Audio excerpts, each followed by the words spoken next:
Hello. So, good evening, everybody, or whenever you have to happen to be watching this.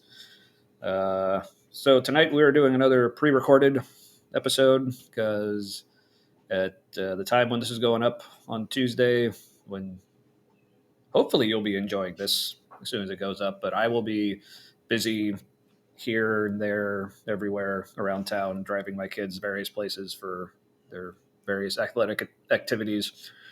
Yeah, as I like to tell my daughter, I'm in my chauffeur era. So trying to Yeah, it's connect good with to all have the employable Swifties. skills. Yeah, trying to connect with all the Swifties out there. Jeez. All right. So, She, what are you she has drinking? eras apparently. So Oh no, she does. Erin my wife just discovered Taylor Swift, and um, for mm, some reason, little girls just know it's Taylor Swift and know Taylor Swift was awesome because, like, at least my daughter was just dancing like she knew every song. yeah, I had that fun experience recently of driving my teenage daughter and her friends around, listening to Taylor Swift in the car. It was yeah, yeah. So, what are you Anyway, drinking?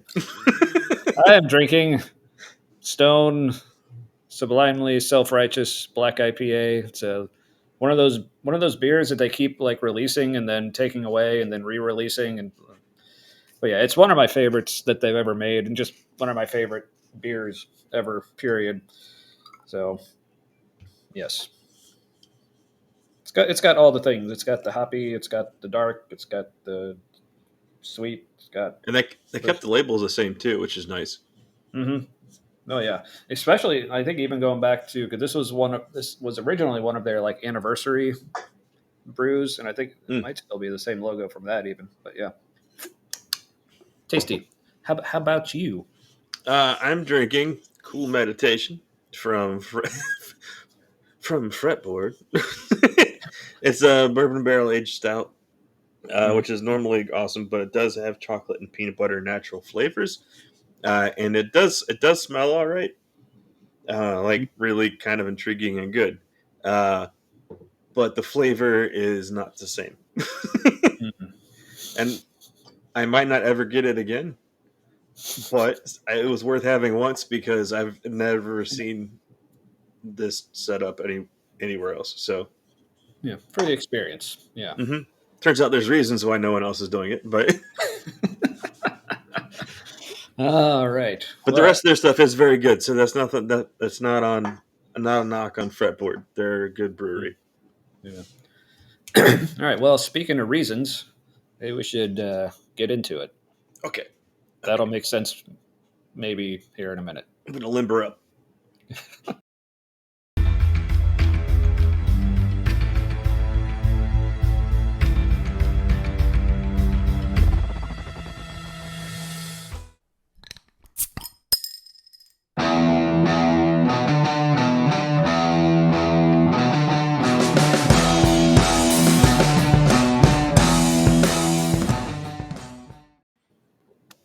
Hello, welcome to the Humanity, where we are a people who do the things with the stuff for the people.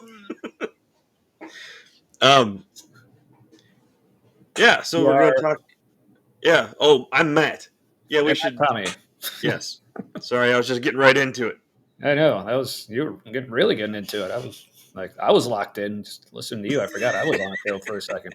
Like, but yeah, we're here tonight again. Like I said, pre-recorded because of life. But yeah, but still, as always, even if you're well, obviously you're not going to be watching this when we record. But yeah, still feel free to interact, leave the comments, and we will come with the responses and all the things Yeah, and I'm gonna stuff for the tomorrow. people. Well, when this goes out normally, I'm gonna try to be on as frequently as I can, responding to Mhm. comments and stuff, Yeah. um, so that it's not as dull an experience as it could be, where you're like, hey, talk to these people that happened yesterday. That's all right. We still get some people who, even when we do the live episodes, they still come back later and leave some comments. And that's Oh, good, always good. always appreciated. Hmm. So So yeah, so keep those coming, and we will interact as soon as we can. So thanks in advance, and we trust that you'll do that. In fact, we might even say we have faith. But Ah, see what I did there? don't you go dying on a cross.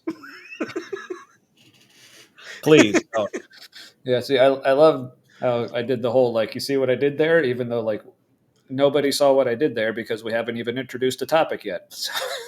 Yeah. Professional. So tonight we're talking about faith. What is it good for? Huh. Absolutely. Sing it again. Absolutely nothing. Say it again. So yeah, because it's obviously for anyone who's been around Christianity or lots of other religions, you may have noticed it's kind of their thing. So, but like so many things that are their thing, that they do stuff with, 4/2 people. I'm gonna see. I'm gonna try to see how many times I can tie that in What? until I Yeah. forget. Doing things to people for God. Mm-hmm.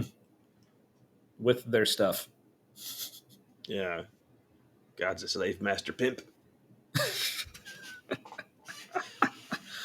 Oh, Pays us the good things to do things to people that didn't ask for it. That got a little grapey.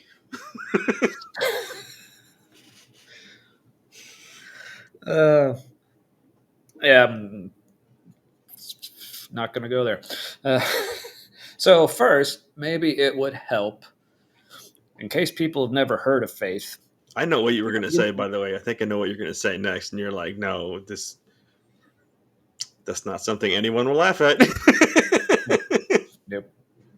No, I wasn't even Even if it laughing was at it either. funny. Yeah. Yeah, we're gonna try to do as few trigger warning necessities as possible here. But Yeah. anyway, back to faith. So maybe it would help for the people who maybe never heard of it or just are confused by it. What does it actually mean? Is there a definition? Well, That's the which thing. one do we want to? Which do you want to start with one in particular, or do you want to like Well, let's start with since we're talking about Christianity, let's start with the one in the Bible. the Bible, the Holly Bible? Well, one of the ones in the Bible, because again, we'll get to this later. Like, it's So kind of this hard is to like pick which this is one. a favorite one, and Yeah. this is one I kind of liked, Mhm. because I was like, "Ooh, that's deep," but we'll get into that later too, like confusing Mm. deepness and majesty with batshit. The deepities. The deepities nuts. Yes and amen. um, that's a shout out to Emma Thorne. Hmm. um, But she had a great video on Bigfoot. I did watch that. Yeah, she was like learning real, like watching like clips of videos and stuff, and that was a good time. Yep. Yeah, I like how she's branching out into just kind of like whatever people want to see, basically. Yeah. Hmm. All right, so Right. So what does Hebrews say? Hebrews 11:1 says, and I'm reading from the New English translation because Ooh. uh, nerdy reasons. Yeah, better than Old English. No, I'll go and say it. Somebody might be interested. I like the New English translation because it's a good balance of readability. 'Cause some of the word order is just for shit Hmm. in some translations, and translated for meaning more so than like contextual meaning more so than like word to word definition, Yeah. Hmm. but not as much but not at all like the message. Like the message is Yeah. like a good reading experience, but like if you wanted to like actual Yeah. study, then not the best. Yeah. See, and not to get too sidetracked here before we even start, but the message, even that one, I don't really find that enjoyable, like reading wise, because to me, it's like at least for I haven't read a ton of it, but at least like some of the passages I've read, it's almost like instead of it's like they took phrase by phrase, how would people like today or back in the 70s or whenever it was written, Right. how would they say this phrase? But then the way they put them together is not necessarily in a way that someone would actually talk, like saying all those phrases. So it's like, Right. yeah, Okay. Yeah. So it's easier. It's easier if reading that makes sense. Yeah. than like a clunkier, more direct translation. Yeah. However, Oh, yeah, it for sure. For sure. like because it's broken down into here's a summary or a paraphrase in modern language Mhm. of this Yeah. portion of the text. Because Mhm. they chunkified it like that, it Mhm. it doesn't flow. But but when you're used to taking chunks out with proof texting and stuff, then you can see, oh, this is I like this much more. Sometimes it says Mhm. different things too Yeah. than the other one. uh, but it feels nicer in the brain Yeah. and in the ear than. But no, it doesn't flow. Yeah. It's not like I would love actually for somebody to kind of like paraphrase these written as like a novel or a short story. Mm. That Yeah. would be kind of interesting to read. Yeah. All right, so Yes. Hebrews 11:1 and the NET, the net. Um, Now, faith is being sure of what we hope for, being convinced of what we do not see. For by it the people of old received God's commendation. And that's what you want out of life. Your Yeah. life's not complete until you have the commendation. Yeah, Whatever that so means. I went ahead and read the next sentence because it was a four, and which meant to me that's like a continuing thought. Hmm. Right. Um, yeah, so what are the problems with this? Maybe we should start with like back in the day when this was awesome, and we're like, this says all the things that means nothing. It's so deep. Um, what? Yeah. So what did it mean to you? Man, it's kind of hard to think or to remember like exactly, I guess maybe what I thought it meant or maybe like what I wanted it to mean, like Sure, in because my mind. that's the same thing. Like what it means to you and what you want it to mean is kind of the same Yeah. thing. But I guess I can maybe see more clearly now just like in reality what it meant, whether or not I saw it consciously, but it was really, I mean, it was like apologetics. It was an apologetic essentially. Oh yeah, I was like, okay, here's a way I can explain a thing that doesn't seem to have a good explanation. But yeah, just this is my reason to, this is why I'm believing in all these things that I don't have like actual evidence for. right. Or this is what makes me interpret certain things as evidence for it when they actually aren't. Or it's like, I have faith in this thing because of this evidence that is only evidence because I'm taking it on faith that it's evidence for the thing I have faith in. You know, Yeah. just all the circles. Now,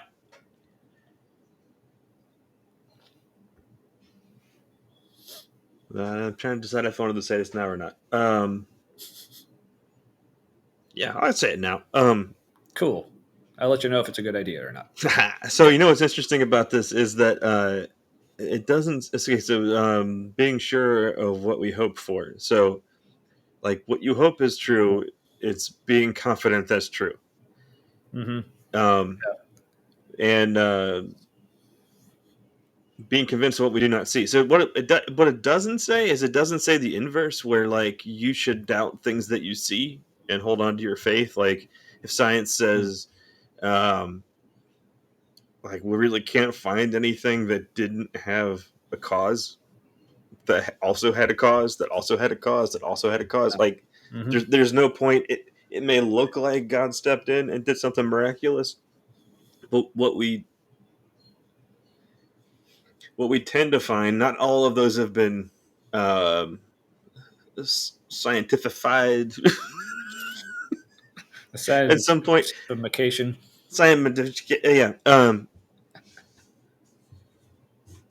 just So all. there are some things labeled miraculous that we don't have scientific explanations for yet, but every one of the ones in the past that we've had, we've had we have found science that were like this happened because of that, like your cancer disappearing. Some Mhm. people say that was a miracle, or you could say that like these medications that and immunotherapies that are just on the usable side of experimental, Mhm. Yeah. and they don't have extensive field research on it in people beyond like laboratory and trials and stuff. Yeah. So like I'm they're happy still to provide some. like they're still learning how it. They know it works. They know it's good, but they don't have real solid information on how well it works. Um, like in widespread application. So Certainly not at that point. Like now, they are getting more solid, which is why I'm actually no longer on immunotherapy because they've had yeah, enough information to say, like, okay, now it looks like people in your situation that we treated your way and things happened the way they did with you. I think you're good. and So, that's awesome. By the way, that new information like that is added to the collective knowledge almost in real time. yeah, which like that Um, was literally like just last year when like this yeah, information came out. Because like it's when I went into remission about 2.5 years ago, it was still well, you're just going to be on immunotherapy indefinitely because we just don't know. But then back in August, they're like, okay, like well now we know. So it's almost jarring, like how quickly they learn solid stuff, yeah. like where Mhm. they're confident enough because these people can get sued for a lot of money, so they don't Mhm. make any decision with people's lives where they could be, Yeah. at risk, Yeah, because substantially at risk. that's because like growing up, I actually thought I wanted to be a doctor until I got like there were several things that kind of made me rethink that and Like decide doctors otherwise. talk to a lot of people all day. Well, there's that part. Also, I think when I was in high school, I was like, when I graduate high school, I want to be more than half done with school. Yeah, But the main thing was like, I don't want to like make decisions that could kill a person if I do it wrong, kind of thing. yeah.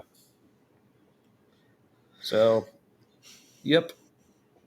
But yeah, but with me like going into remission and everything, like, oh, isn't that so miraculous? The way I look at it is yes, God did this wonderful miracle that, like we said, just so happened to line up with when the treatments I was on, like, just became a thing and were proven to be very effective. But then also, He chose to wait till after I had like 3 different surgical procedures, 3 hospital stays, I think a total of 6 different cancer drugs and treatments. Like, but after all that, they're like, okay, now it's miracle time. Like, okay, Is that like somebody like loosening the pickle jar lid?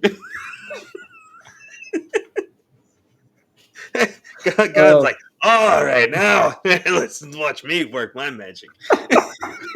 oh, and now this could be a whole other tangent, but I think it's maybe connected to faith because it's that thing like because again you just have to believe no matter I guess yeah this is very connected because like despite all the evidence you still have to shoehorn God in there Yeah, with a mallet and yeah and like I'd be willing to say like maybe it was a miracle, but like yeah, that's still a possibility. I mean, Mhm. but Yeah, like, but why say oh it was a miracle? Like the jump to that because you have to have faith. yeah. It's I like, mean, yeah, you have to. but It's that like, doesn't make it true or real. It just means that like you believe it is, mhm. and And as long as you can find any reason at all, or say again, I don't know if we mentioned this yet or not. No, this was during the pre-show stuff. Never mind. Not again. not We'll get to again, this. first But time again. but with it being kind of making it like unfalsifiable, so you're like, well, you can't prove that God didn't heal me, kind of thing. It's like, well, And yeah, you're like, but that is not the gotcha you think it is. right. You just Well, got yourself. yeah. So before we got on that tangent, the tangent I was trying to get us off track with. My goodness. Thank you. Because the response to a lot of this is, oh, well, God heals with medicine, or God heals with like modern medical technology and stuff. It's like, It's like but, so do doctors. Are they yeah, God? but why? Why does he? Because here's the thing. Mysterious ways, Tommy. Very, very mysterious.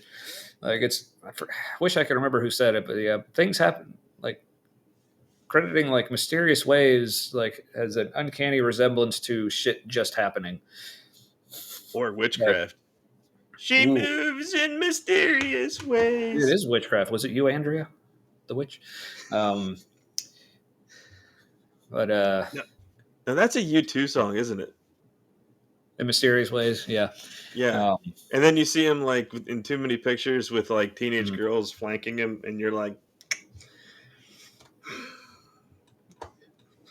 just might just be a keep good moving. dude with some illegal habits. Yeah, just keep moving in legal ways. How about that? We'll Yeah. start there.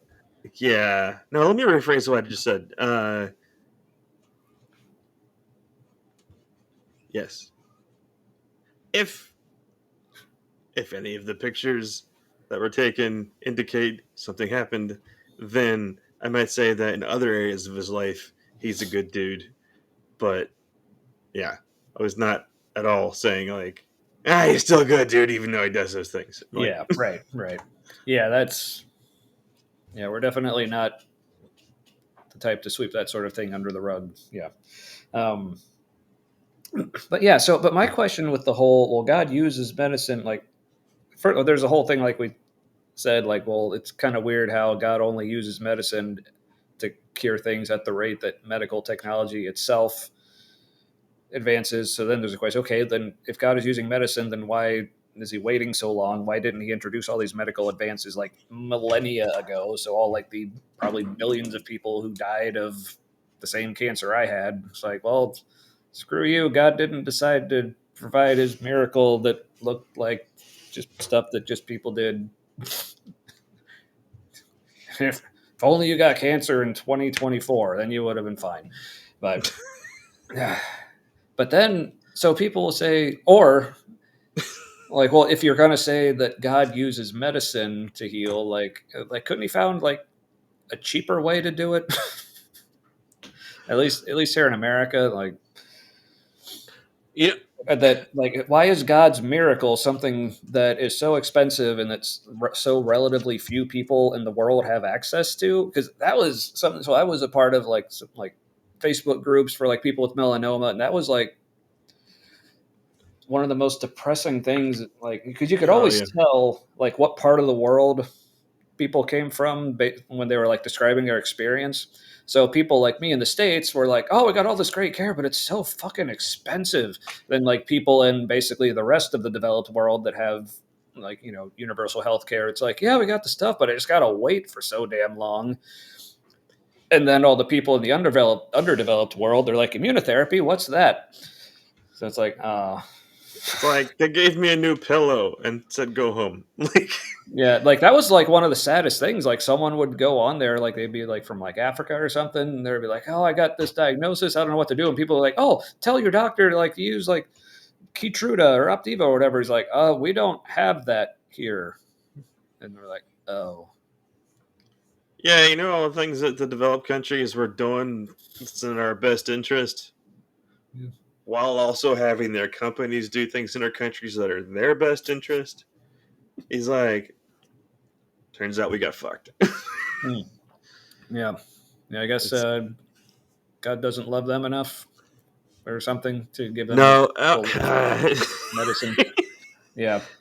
Well, Uh, historically speaking, it would seem that way based on how the people with lighter skin who believed in Jesus, tended to ruin yeah, everything. The richest it's called everything. Yeah. the richest guy in the history of the world was fuck, I can't remember his name. I want to say Amasa or something. I don't remember. King something of um shit. Do I get a pass for being white not knowing this? No, the richest guy in the history of the world was by the way, people, anybody watching, sometimes I say horrible things just because it makes me laugh. Not necessarily because I'm like I completely agree with that. No, sometimes it's just Yeah. because like what would be the funniest bad thing to say right now. Yeah. No, so the richest guy in the history of the world was a guy from I think a country, a region in East Central Africa. hmm Uh, Yeah.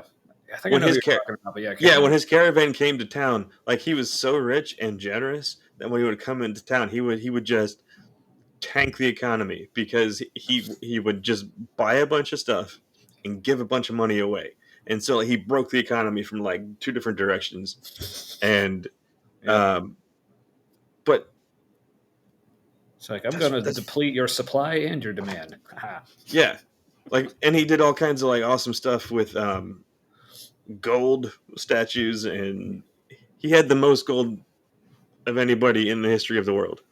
And sounds like based on just monetary, one of the most generous people in the world, or the Mhm. most generous person in the history of the world. A pagan, dark-skinned man. Hmm. Go fig. Yeah.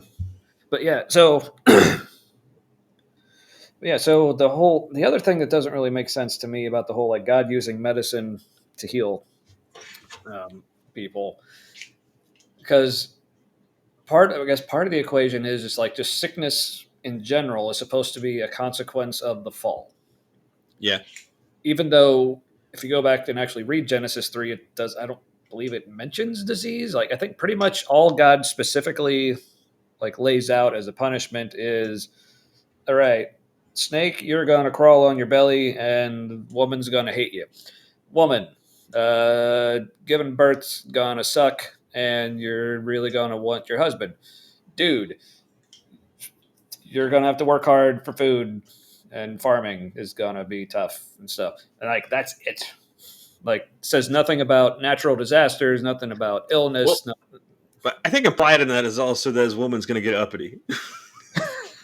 You know, like her yeah, desire would be for her husband, and part of the word desire, I don't know if I should believe these people, but they said that like rolled up in that it's the desire to control.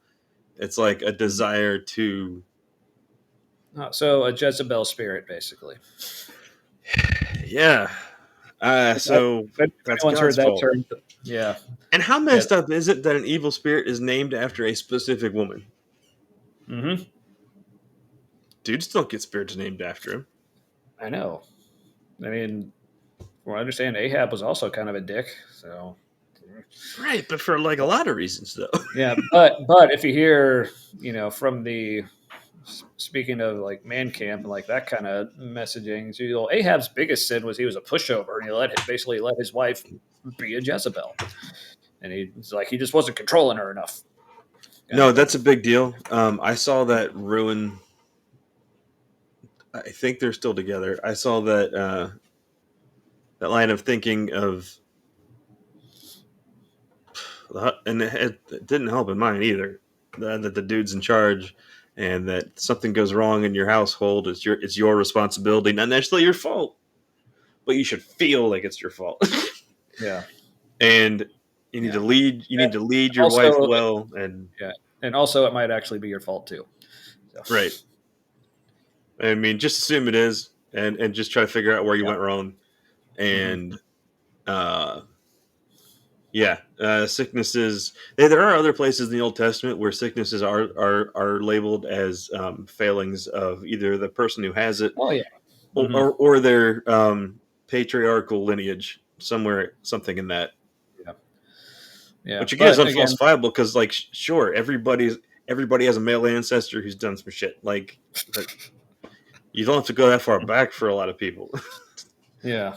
But again, and that's another concept that I think keeps coming up, and probably will. You could probably come. We could, bring up like any sort of biblical topic we talk about is like, yeah, in certain parts of the Bible, it's going to say one thing, other parts it's going to say another thing. So yeah, Just pick your there are poison. there definitely are parts in the Bible that talk about sin being the cause of other things. But if you go back like to the OG story of like when sin entered and God was laying out, here's the consequences. That's not one of the ones he said. So Right? Yeah, yeah. so people will still try to harmonize those. And as you know, my good buddy that I don't actually know, and he has no idea who I am, Dr. James Tabor says harmonization, when it comes to like scriptural interpretation, harmonization is the enemy of the truth. Because when you try to make whatever some dude in the New Testament said match with the writer or writers of Genesis, what they were saying about a topic, like you're probably going to mess up at least one, if not both, of what either of these people were actually trying to say. Yeah, and So, what you end up with is what neither one of them was saying. mhm. It's some kind of combination of the two, but you don't. But the harmonization is something that like we came up with. Like people don't. I don't think people realize that. Like I didn't realize it, that the harmonization that happens, it's taking something that's extra biblical while you want to only follow the Bible when you're in that place, and now you've created this like hyperscript or whatever in between the two, and now you've created this like it's like another book in the Bible. Basically, you've created in your Yeah. head. Oh Um, yeah, several. Yeah, but or as I really like how Dan McClellan put it. He basically said if when approaching scripture, you cannot presuppose univocality, what's univocality? like one voice, like across all Oh, of scripture. I got stuck on the cality part, and the ocality part, and I was thinking my brain was going locality, locality, locality, and it's just like that's not what that word is. Yeah, yeah, vocality, yeah, vocal, yeah. With the So, v. yeah.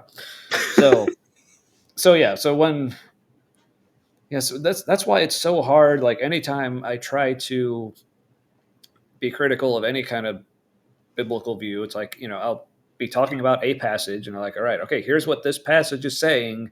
This seems confusing or fucked up or doesn't make sense, and somebody like, oh, but that's okay. Like what Ezekiel was saying, like Paul explained it later. It's like, no, Paul didn't actually explain what Ezekiel was saying. He was, or whoever you want to try to make connections. Okay, Paul may have tried to, like he had his own spin on whatever Old Testament prophet dude was saying, but that doesn't mean that's what he was actually saying. But yeah, it's a whole thing. So, oh yeah, so getting back to medicine being God's way of healing, but sickness is a part of the fall. So, but is it really a consequence of the fall? But let's just assume that it is. Taking the other Well, parts of it is. If you are convinced, and that's part of what you hope for, then it's true. yeah, Your faith that, makes it true. yeah, that's your Which is evidence of. interesting because if your faith is making it true, that's the placebo effect. Oh yeah, yeah, oh yeah, for reals. That's something I remember saying. I think I said it to you like before we were atheists, maybe kind of on our way out. I think I basically just described Christianity as the placebo effect. Yeah, and I don't what's remember crazy? exactly what I was talking about, but it made sense. No, Trust it does. And the placebo effect, me. for anybody who was like where I was like a couple weeks ago, but until I had my brain expanded on what that was, I'd always thought it was something referring to you take a pill and you think it's going to work, and so then it does. Um, and if a pill doesn't work any better than someone who just thinks sugar pills work for this thing, then it's probably not a great medicine. But it also has a lot more application. And the CIA did some research on it. So basically, if whatever people believe is true, um, the consequence of that will be as if that thing was true. Hmm. And they even found some overlap with, according to this was an actual program. Whether or not this program existed for the sole purpose of misinforming Russian spies about what the U.S. was actually doing is kind of a thing. Some of the paranormal research stuff could have been just like a whole like counterintelligence operation against the Russians, who were also doing that to us, and we know that. So, but something that they did find in their actual research was that, if people believe something is true, then it has the same impact on them and their immediate world as if it was true. And they also found that like if people believed they could remote view certain places, they could actually be able to be taught sort of to be able to actually do it. Hmm. And I get the it's kind of like I wonder if like that program started where they're like, yeah, let's see if we can just convince people that they can do this, and then they actually started to be able to do it, and they're like, well, fuck, this is what even is this? And I kind of Yeah. wonder if that's some of like the healing and deliverance prayer stuff that we used to do, Mm-hmm. where like there were times where something actually happened, Yeah. Speaking of and faith. Yeah. yeah, and if there's like this other layer to science where being convinced of the truth of something kind of creates that reality in this reality a little bit, or at least kind of guides stuff towards that. Not like a manifestation, you manifest your destiny or you manifest your dollars or whatever. Yeah. Um, Yeah. Something that lubricates the wheels, and there and Hmm. then there would be some kind there would be an absolutely a scientific component to that. Uh, it would just be kind of like a connection people have with each other, and it could be something as simple as just like complex pheromones that like Yeah. we Yeah. don't know the brain picks up on. Um, because there's all Yeah. kinds of cool shit with that kind of stuff. Oh So yeah. yeah, There's That's what I like to say is like, our bodies are all already all the time doing things that we aren't consciously aware of. Like, like I like to say, if I can know how to drink my beer, but I know how to swallow it. But now it's like my body's still doing stuff with it.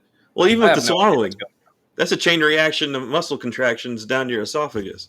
Yeah, but I start the process. But yeah, Yeah, once it gets past like my throat, it's like, all right, it's like I have taken over and then from like me. if you Yeah. were to start choking on it, like your brain would take over and like decide, Hmm. am I swallowing or am I coughing, and Hmm. it just goes automatic.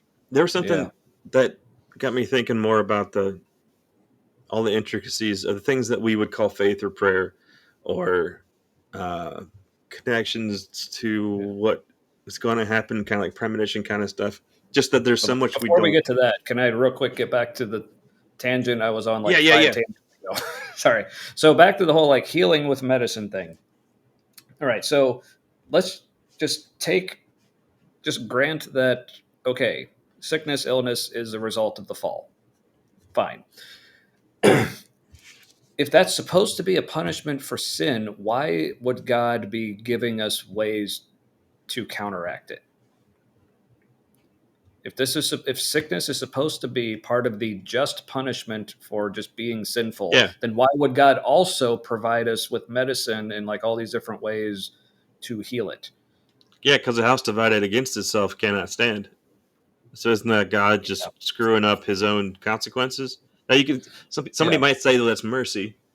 That's God's mercy, but Yeah. no, that's more like contradicting Himself. Yeah, because again, that goes back to, okay, why now? Like, why does God doing this miraculous stuff with medicine seem to track with just how humans are naturally developing these things anyway? Yeah.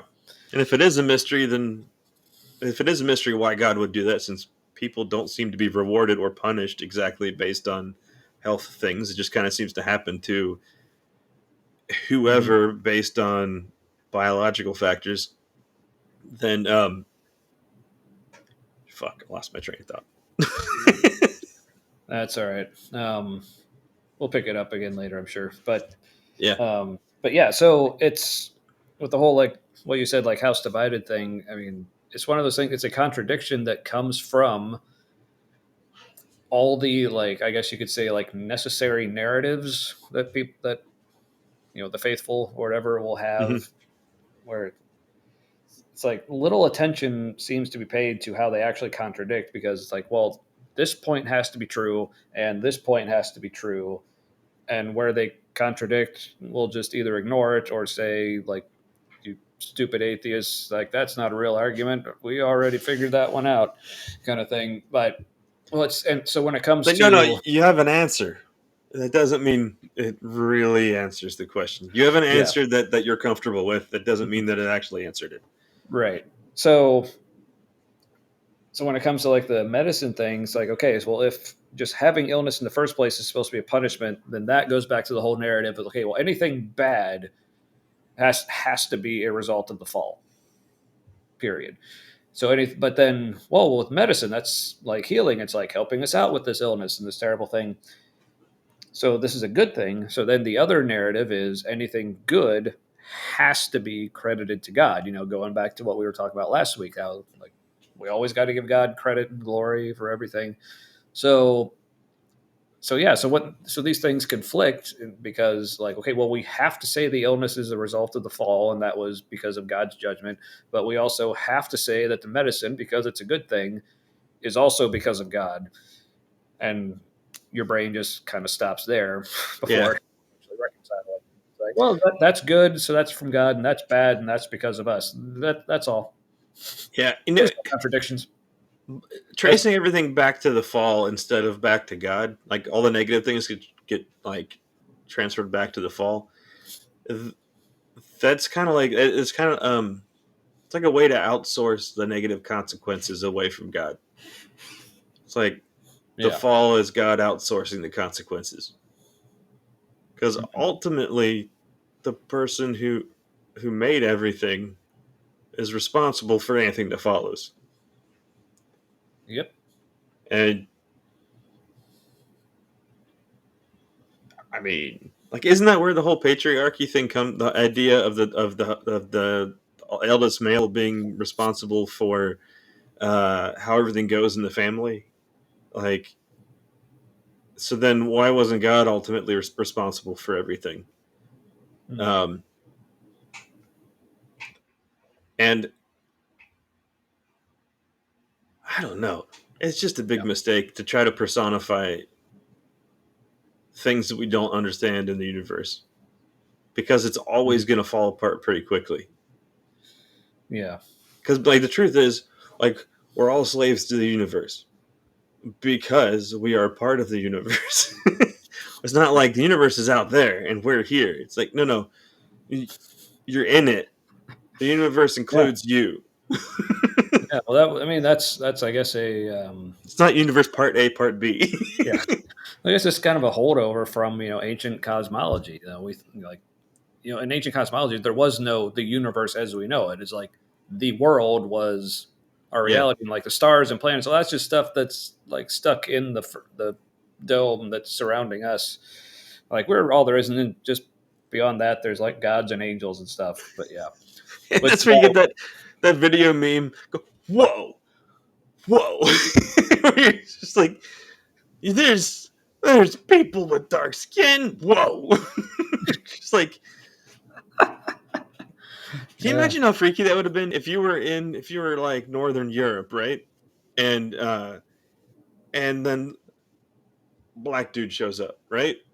mm, He'd be like, imagine the stories. You'd be like, they must, somebody must have like tried to burn a dude, and then like he didn't die, and he like came out, and his teeth were brighter than ours, because really, or it's just the contrast that makes yeah, it, and yeah, just he had gleaming white teeth and charcoal skin and like just yeah. If you hadn't seen that before, I mean, and I'm just like now thinking about like if you the think legend like of Krampus. That's what happened. Somebody oh saw a black dude. yeah. They're like, we gotta explain this shit. Oh, but like this is like something that just occurred to me. I mean, it's something I kind of thought about before, but never, I guess, really like to this extent. Like, just think about like the Native Americans that were here, like the Iroquois, the Aztecs, Mayans. The first time they saw Europeans, it's like because I mean, I guess whether consciously or not, usually if it's like okay, these group of people are traveling because like we knew the story, so like we kind of expected them to like show up when they did, like during the story, but like to like the natives who are already here, it's like they had no idea these people were coming. It's like When you were they're saying just that, living their lives, and this all of a sudden one day, all these like dudes who like looked like they were ghosts like just showed up and they're Yeah, I like, was just gonna say, can you imagine the first guy on the beach who sees him, and he turns around? I'm sure there's a little crowd behind him, and he goes, "Hey, is this all our dead people? They're so white.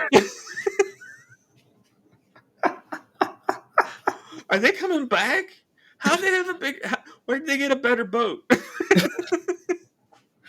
they got weird hats. Yeah. they're But yeah, just dressed. I mean, They're dressed in way too many layers for this climate. yeah, because you got to think about like in our context, like just how like more globally aware we are about like the goings on about things like in different parts of the world. But like they're like I said, just think of that. Like they literally had no idea these people were even coming, and like they're just living their lives, doing their normal thing, and all of a sudden, oh, white people are here. And then they're like, "What's the Like flu? Oh shit!" there seem to be less of us now. I don't feel so good. Yeah. So anyway, so what was it that tangent you were starting, or not, might not have been a tangent? Oh, The topic you were getting off on. just You, attributing things to like supernatural that we just don't understand yet, and um, YouTube has like been getting real creative with its suggestions for me lately. yeah, fun. I don't know what I clicked on, but I leveled up. uh, Good so times, good all times. right, so the grass smell, the freshly cut grass smell. Mm-hmm. So part of that is just how grass smells, but the reason why it's so potent is because when when a grass plant is damaged like that, which is kind of a violent thing to happen to a grass plant, Yeah. um, they release it's like a plant pheromone um, that they release because they're like, we're under attack. And they send out this call, right? Uh-huh. It's like dogs barking in the neighborhood. One of them barks and the rest of them start barking. And Yeah. the part of the reason why it's so potent is because Mhm. plants near the grass are triggered by the smell to make their own similar smell Uh, to like amplify the call. And what that call does, and in addition to triggering other plants to like mimic it and amplify it, um, it attracts insects that prey on the insects that would normally cause that kind of damage in nature.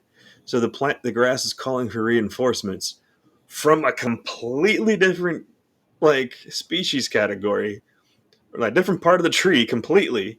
They're like, so they're talking to other plants and tell them like the bugs that help them to come and attack the bugs, and like that's crazy. What are we doing we don't know about? You know, like how do we know well, about grass hormones and pheromones communicating? We haven't done any of these kind of studies on people. I well, mean, we've got all kinds of secretions. Some of it's probably it's hard to get communication. funding. It's hard to get funding to study, the effects of running a lawnmower over people. So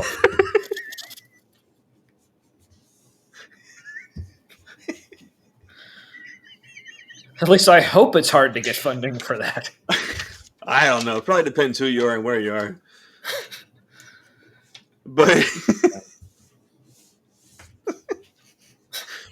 no, but like no, but you're right. If in this country, if we can't monetize it in some way, it's because the information gained from that would look. It would if it's true, and we're like, oh, if you're having problems in life in this area, you just need to go hang around a group of people who are like this, and whatever Hmm. they're putting out in the air will make you better. Like, what kind of ruins medicine and mental health industries, and so kind of it ruins religion because what if we find out that you touch somebody while you're focusing on the same thing and all your like body chemical smells like sync up, and it just can there's certain categories of learning that would just ruin so much if you knew the answers, Yeah. but it'd be true. Yeah. Yeah.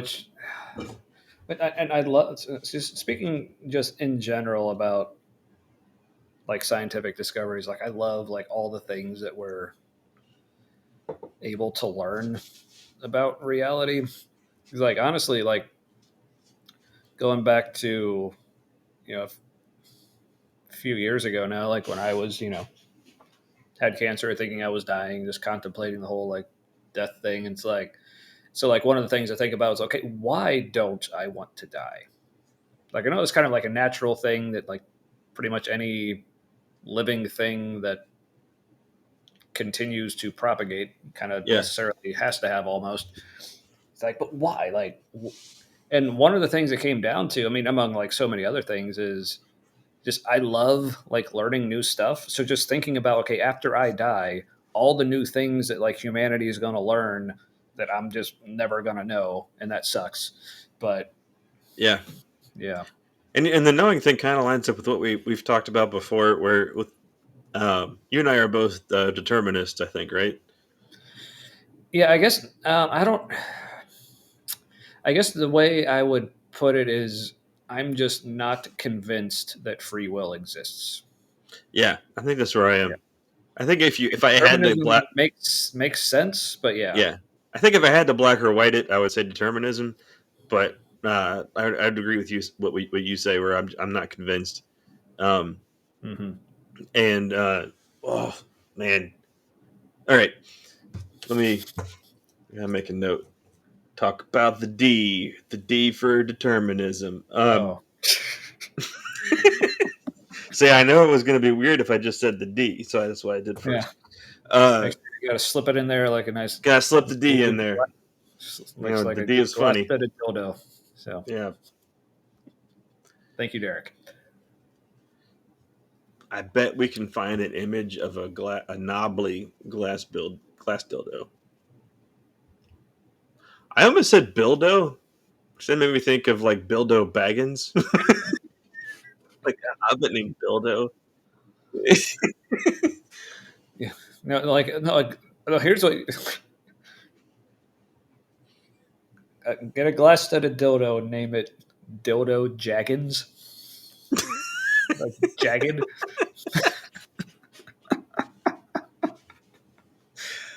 Ah man. Yeah. I'm in the wrong line of work. I need to be designing and naming sex toys, apparently.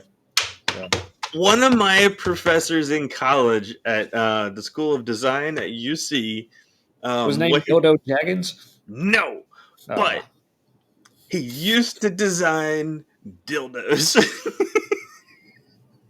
That was like the big job he had before he became a professor. No, okay, not in our minds. That was his big job. I don't know what else he did. All I know is like part of his career involved like for quite a while. We said how long, and he was like, I had 3 years. And we're thinking 6 months or whatever, because like this is Professor Tony. Like, what is this guy this Japanese American who dresses like he's 1950s? Like what? He didn't design dildos, not for very long anyway. That's what, anyway, that's what she said. Not for very no, long anyway. he designed them a long time. Yes. And then we're like, you did somebody. He's like, what do you say? Marital aids, and this is what he designed. And we're like, dildos, and he goes. He had this very typical Japanese American accent. Oh, Um, More than once, he said to me when I came in the class, he's like, "Mahil, you are what? Late again." No, he said, "Rate again." um, he had a very. He knew he had. He played up his accent. I think yeah. sometimes where he would like. I know that impression just sounded racist, but like I swear, if you actually heard him, you'd be like, "That's a racist white guy impersonating a Japanese guy." Like, um, yeah, but he I don't know if he named him. So if you could do that, you might have a Yeah. leg up on you might have a leg up on Dildo Man.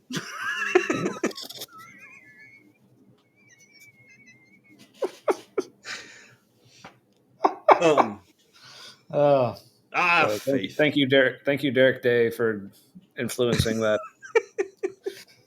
you want to know what we're talking about, go back and watch our episode with Derek Day from a couple months ago. I don't like just look for the episode with Derek Day, and it was good times. But yeah, so Determinism and all that. What were we talking about before the determinism?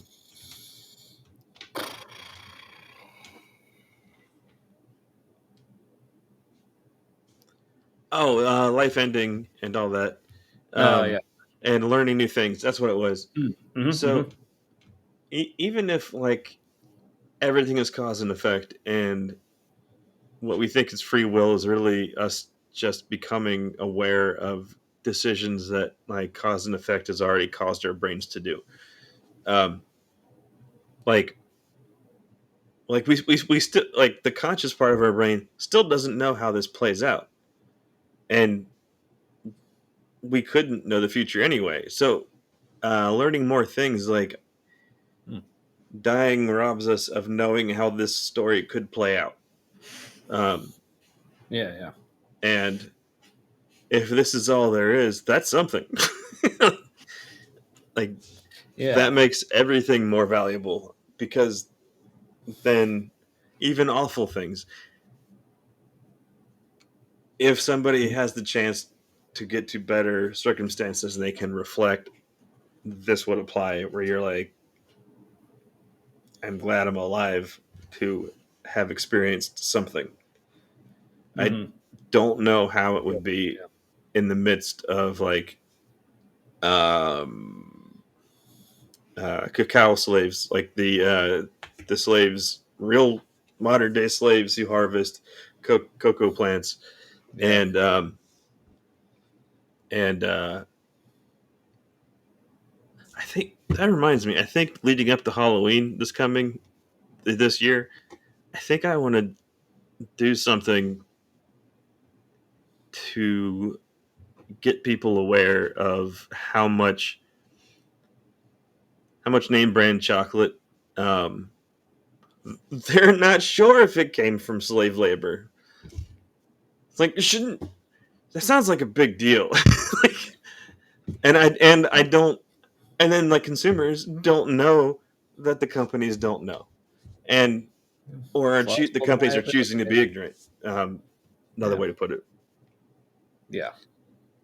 So Plausible yeah, we're gonna deniability. like take something harvest by like slave child labor and give it to like American kids as a gift. That's gross. um, A bit. like people need to be aware of that, and yeah, that's a little side thing. I always remember like on Halloween, and I'm like, that'd be a shitty thing to go around today, like wearing a shirt or a sign that said that. Mm-hmm. It's like that's just counterproductive. Then I'm just an asshole. I'm not helping anyone. I'm just an asshole on a holiday. Because Yeah. Yeah. nobody will listen to me who's not already caring about that on that day, for the most part.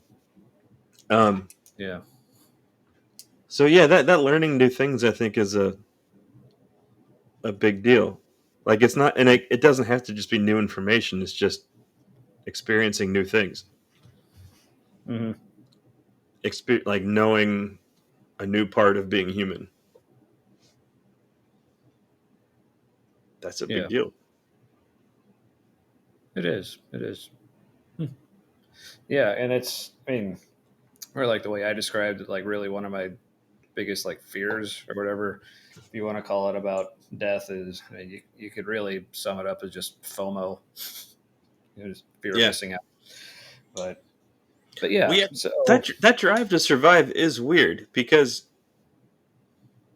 from a deterministic perspective, people are what happens when physics happens on Earth in this part of the galaxy, in this part of the universe. It's just how it plays out. So Mhm. I lost my train of thought. That was like so deep in my own head that I just was like, like the scene from Toy Story where all the aliens go, ooh. Ugh.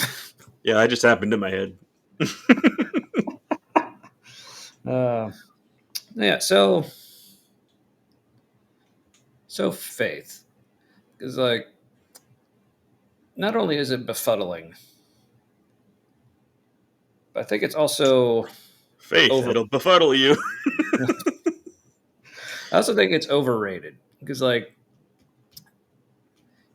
the phrase that keeps coming up over and over and over and over and over again when I discuss things like apologetics or various, you know, Christian or religious explanations for why things are the way they are, or why we need to do things a certain way, or why God is mysterious or whatever. I just keep coming back to things just being so ad hoc, meaning I think ad hoc, I think it literally means like for this or whatever. It's like you just like come up with an explanation, like not because there's any reason to believe that's actually true, but it if it is true, it would explain whatever problem or issue Yeah. is come up. So just the fact that it would be an explanation is good enough. But whether or not it actually is a plausible explanation, or there's any evidence that it's actually an explanation, it's like, never mind that. But Science again, is kind of the completion of that, where they hypothesis is kind of like an ad hoc explanation, but then they test it to see if they're right. yeah, But then and faith is yeah, like, here's the thing that explains it. Is it true? It feels right. Shut up. yeah. Especially apologetics is it's just coming up with hypotheses and then claiming that they're untestable and therefore true because you can't prove it wrong. So And yeah, like God is mysterious and beyond our understanding. So clearly, this thing that we came up with that is beyond our own understanding must be God. It's like, no, it's beyond yeah, understanding because it's not a cohesive thought. right. And I also think it's worth asking, why God would have made it so he's beyond our understanding. Seems like a dick move. Seems kind of Yeah. sus. Well, because then people will say things, oh, well, he's not really a being that we can know. He's just being itself. It's like, but you're also telling me that he like wants a personal relationship with me. It's like, how am I supposed to have a personal relationship with being itself?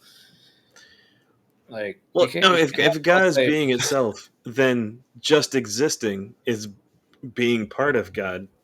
And if I'm part of God, then I can't do anything but the will of God. And so I should just assume that, like, whatever I do is the will of God. And that's exactly the same as believing in purely cause and effect.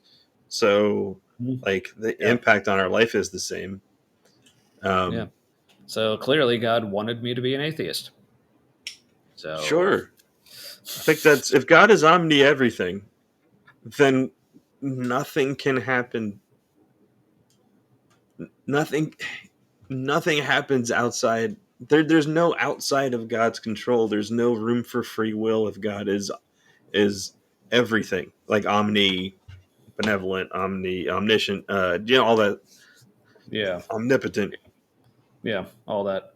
There Yeah, could the be no triad. division. Otherwise, God is sharing power and God gives up part Yeah. of his divinity. But then we're Hmm. still part of God in that scenario because he gave us part of himself. And Yeah. Yeah. So yeah. But speaking of like making scientific discoveries, I want to say it was Tim Minchin. Somebody basically said like of all the times that we've ever made discoveries about like the real reason behind something, the answer has never been magic or miracles or whatever you want to call it. But yeah. So yeah, but yeah. So that's why like with the whole thing like with faith, I think it's just basically just an ad hoc excuse, really, like saying, well, you have to have faith. It's like, okay, well, I don't. my response. So So I had somebody say that to me when I was going through the interview thing to see. I didn't think I was actually going to be part of the prayer team again. I didn't think they would let me in, but I just mm, felt like for me and for them or something, I just had the feeling like, oh, I should try. I don't know why, but I just had that feeling, um, and we ended up getting into a conversation that neither one of them wanted to have. One of I pissed off one of them, having an honest conversation, which happened another time where I pissed off one of them, and I was kind of. And so what it came down to is one of them said, "Well, you just got to have faith," and then my response was, "But that doesn't make it correct or true." And I want to believe what's true, and so I can't just settle on an answer and say, well, that's how it is, because now any new explanation that is different than that, I will see as wrong, even if it's more correct. uh, Yeah. and that's when the other guy I think started to get, because I was talking to two guys, and that's when one of them started to get real upset when I was like, well, that because I was saying the things that are dangerous for believers to hear, because I was saying thoughts people have in the back of their mind out loud, which means like now they can't ignore that thing that they were ignoring. Um, I had that happen to me, and it does piss you off. Mm-hmm. She's like, "How Yeah. dare you bring that to the forefront? That thing I've been sitting on and choking to death forever." Uh, For real. I mean, that I sounds like must you're. be, yeah, I must be evil. I must be serving the devil now because I'm saying that thing that they've been stuffing down. It's like, no, well, maybe you've been deceived, and what you've been following isn't actually the loving God of the universe that you want to follow, but you've instead been following this kind of like vindictive, accusatory prick that you call the devil. I mean, wouldn't you want to know if you were doing that? And like asking that kind of question, or when I was like, I can't, I can't participate in this if when people they were like, well, they were like, how's how are you with the homosexual thing? Because apparently there were notes taken the last time I tried to get on the prayer team. It was Mm. must have been in a spreadsheet because they specifically asked me about the thing that I had a conflict with the last time, and I'm like, I looked at him like, just bring that up instead of doing this gotcha question where you're like, is there anything in the Bible that you have a problem with? And I'm like, and then when I said nope, and because in my mind, I'm like, I have no problem that those people wrote that. It's like, it's in the It's like, Bible. I don't have a problem with it being in the Bible. Like, it's kind of yeah, like, I'm angry with Alice in Wonderland for that one part where this was said. It's like, no, I'm not. it's like um, good for them that they wrote it, I guess. Yeah. yeah, and then so I said no, and then they asked me about the homosexual thing, where or how I felt about homosexuality. They don't say LGBTQ because they're still getting comfortable with gay people. and and my Mm-hmm. argument was, I said I don't want to hurt people. I said I won't hurt people, and I said it looks like believing this and acting on that towards other people who are in that community, it hurts them.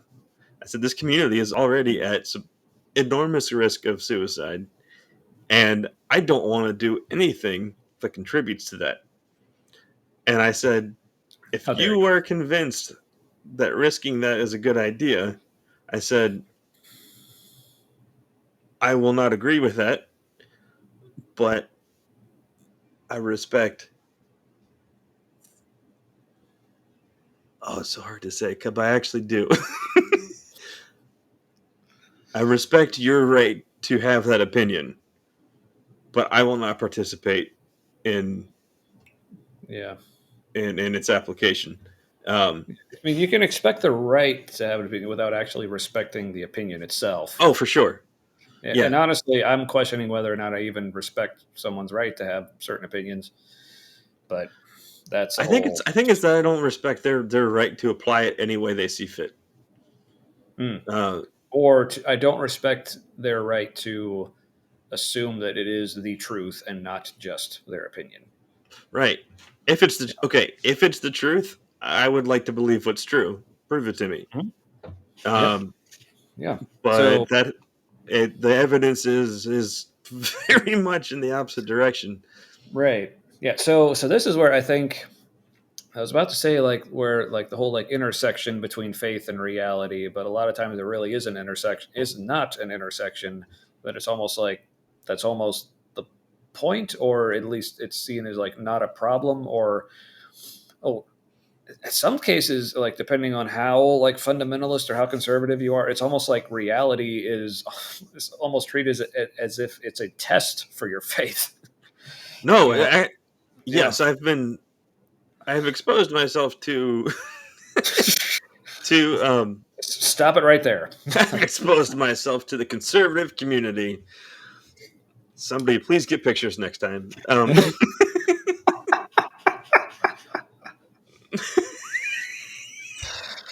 Dude, how I don't know. This is not as funny. It's not. I don't think it's gonna sound as funny as it is in my head right now. But That's how fine. much fun would it be to go to a conservative protest somewhere and wearing a trench coat and as kind of like this like performance art thing? Act like you're gonna flash them, right? And you do flash, but you're wearing this is even better now that I'm adding to it in my head. I'm Right. wearing like a flesh colored shirt and pants or something, but like written on it is "I am naked before you," because that's kind of deep, right? Ooh, I And like it. that kind of like kind of jives with some like biblical verses and stuff, Ooh, yeah. and it's also like kind of like here's a dude like pseudo flashing us.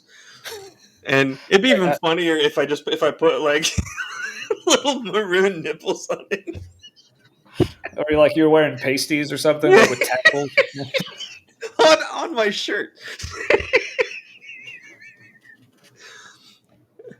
Oh, But that's like so it's it's so kind of broken and borderline deep. Or actually deep. I don't know. It's one of those things it'll get inside somebody's head and you'd be like, I just keep trying to make sense of it. uh-huh. Uh-huh. But to do it, you have to like bridge a gap in your synapses and Mm-hmm. get a new thought pattern in there. Oh, And then on either side of me are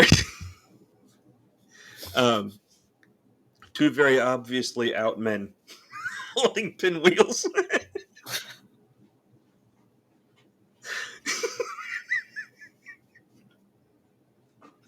And the one flashing him is the one wearing the most clothes.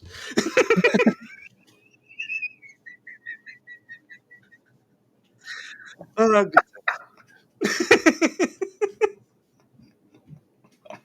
oh, this should probably happen. yeah. Yeah, we should do it this coming like Oktoberfest when like all the usual like super religious protesters are there telling everyone they're going to hell and That would be a all good that. time. Mm-hmm. Oh, next time. I need this to happen now. We need to get an interpretive dance crew to do like live, like on site, like real time choreography to go with the protests, and it would be perfect. It would be perfect. I'm not like just there's Mm. just rainbow stuff, like rainbow LGBTQ flag shirts, just Yeah. like as Mm. just make none of it make all the offense that is happening in the person's head who's receiving offense. Like nothing that's actually Mm-hmm. happening is offensive. Yeah. Like no extra revealing clothes. Like you could be as fully clothed as like just Yeah. but just I be want to make them feel a combination of offended and confused on whether or yeah. not they should be offended. And if they keep protesting, are they helping this to keep happening? Like because Mm. that's the thing, right? Where like the reason why people are against it, and like you can't even go to a gay couple's wedding because like you can't acknowledge and support their sin. But what if your Mhm. protest is the soundtrack for like this LGBTQ interpretive dance? So now, like being angry and against it is making it happen. You're manifesting it. Yeah. Yes, and when they stop protesting, then just like the movements get more slow.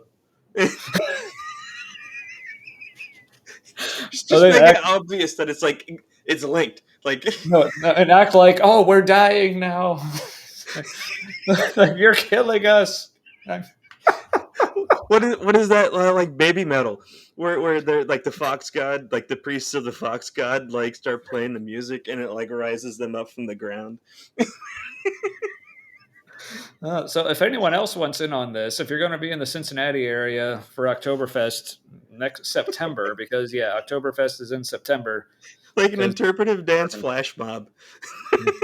so yeah, we would love to have other people join us. So we know at least some of you are in the area or can be in the area. So And yeah, if we're sure it's going to happen, then and we know like some people are going to be there at least to take part in this.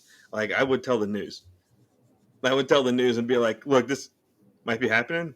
It's going to be kind of like this. I know this sounds like I'm making it up." all right. So you texted me earlier today about a conundrum with faith. Do you remember what I'm talking about? I texted a lot of things today. I was having a day. Talking about like testimonies being a big thing in Christianity, but is Oh that yeah. evidence? Is faith supposed to be not evidence? So you talk about that. I need to get another beer. Okay. So you like how I did that? No, Yeah. sure. Give me some fodder and then I'll run with it. Yeah, I don't remember what got me thinking about this. But um, I was watching on Mindshift's YouTube channel. Brandon on there, he was having a little Great channel. talk about slave mentality in Christianity and just how actually disgusting that is and unhealthy and just blah. Mm-hmm. And something he said got me thinking about how having a personal testimony, like something that you would tell other people as like the way it was always framed to me is like this is evidence that this is my testimony that Jesus is real, God is real, and they do these things. So it was always framed to me like this is testimony of the truth, kind of like you're giving evidence in court in the form of testimony. Mm-hmm. Um, but then that's not faith anymore, according to Hebrews definition, Yeah. because now this is something that is seen, and that is my evidence for my reason to continue believing anyway. Um, and Yeah. so I'm presenting evidence, and these are things that I have seen in my life. Like that's how like this is where I've seen God show up. That's like the exact language. Um, Yeah. Yeah. but now that's not faith anymore. Yeah. It's like something to I guess to plug our buddy and former guest of the show, Jimmy Ligon, his show on Thursday nights. Jimmy Something I was likes to be talking. plugged. Yeah.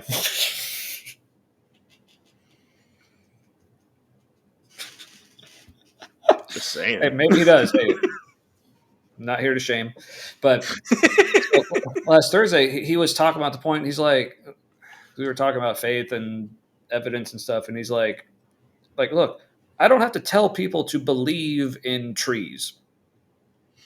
Like, they're just there. Like, we don't need faith that rocks exist or whatever, Yeah, you know. and you So kind of got to have faith that like now people might say, well, you got to have faith the ground is going to be there when you fall down or whatever. It could just disappear. True, but I have the evidence that it has always been there previously. right, and based on everything we currently know, like, so it's not just blind faith. It is in like an educated, we call it a hypothesis, educated guess, whatever. But like we have reasons, and we can actually scientifically explain, based on our knowledge, why the ground will just stay there and not just disappear randomly or stop being solid for some reason. But yeah, so it's yeah, like it's that it just goes back to the whole thing, like we just or used to, Christians in general just kind of or religious whatever just kind of take for granted that it involves faith, but that's just because we don't actually see evidence for it. So then we have to come up with reasons to keep believing, like, oh, so that's where faith comes in.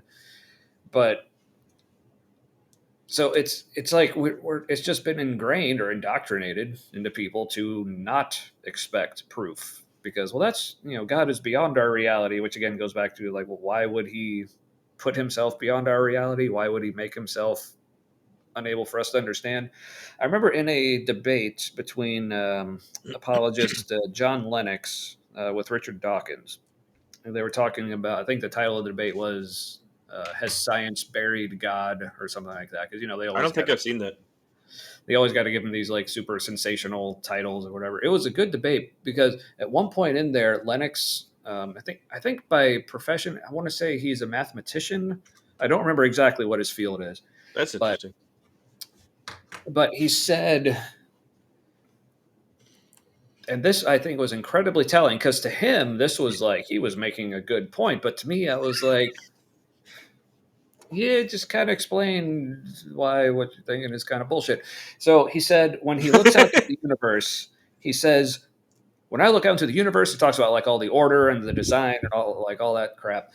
He's like, I expect to see evidence, and he was very emphatic about this. He's like, I expect to see evidence, not proof, but evidence that there is a God who's out there and created everything. And I'm like, why would you not expect proof?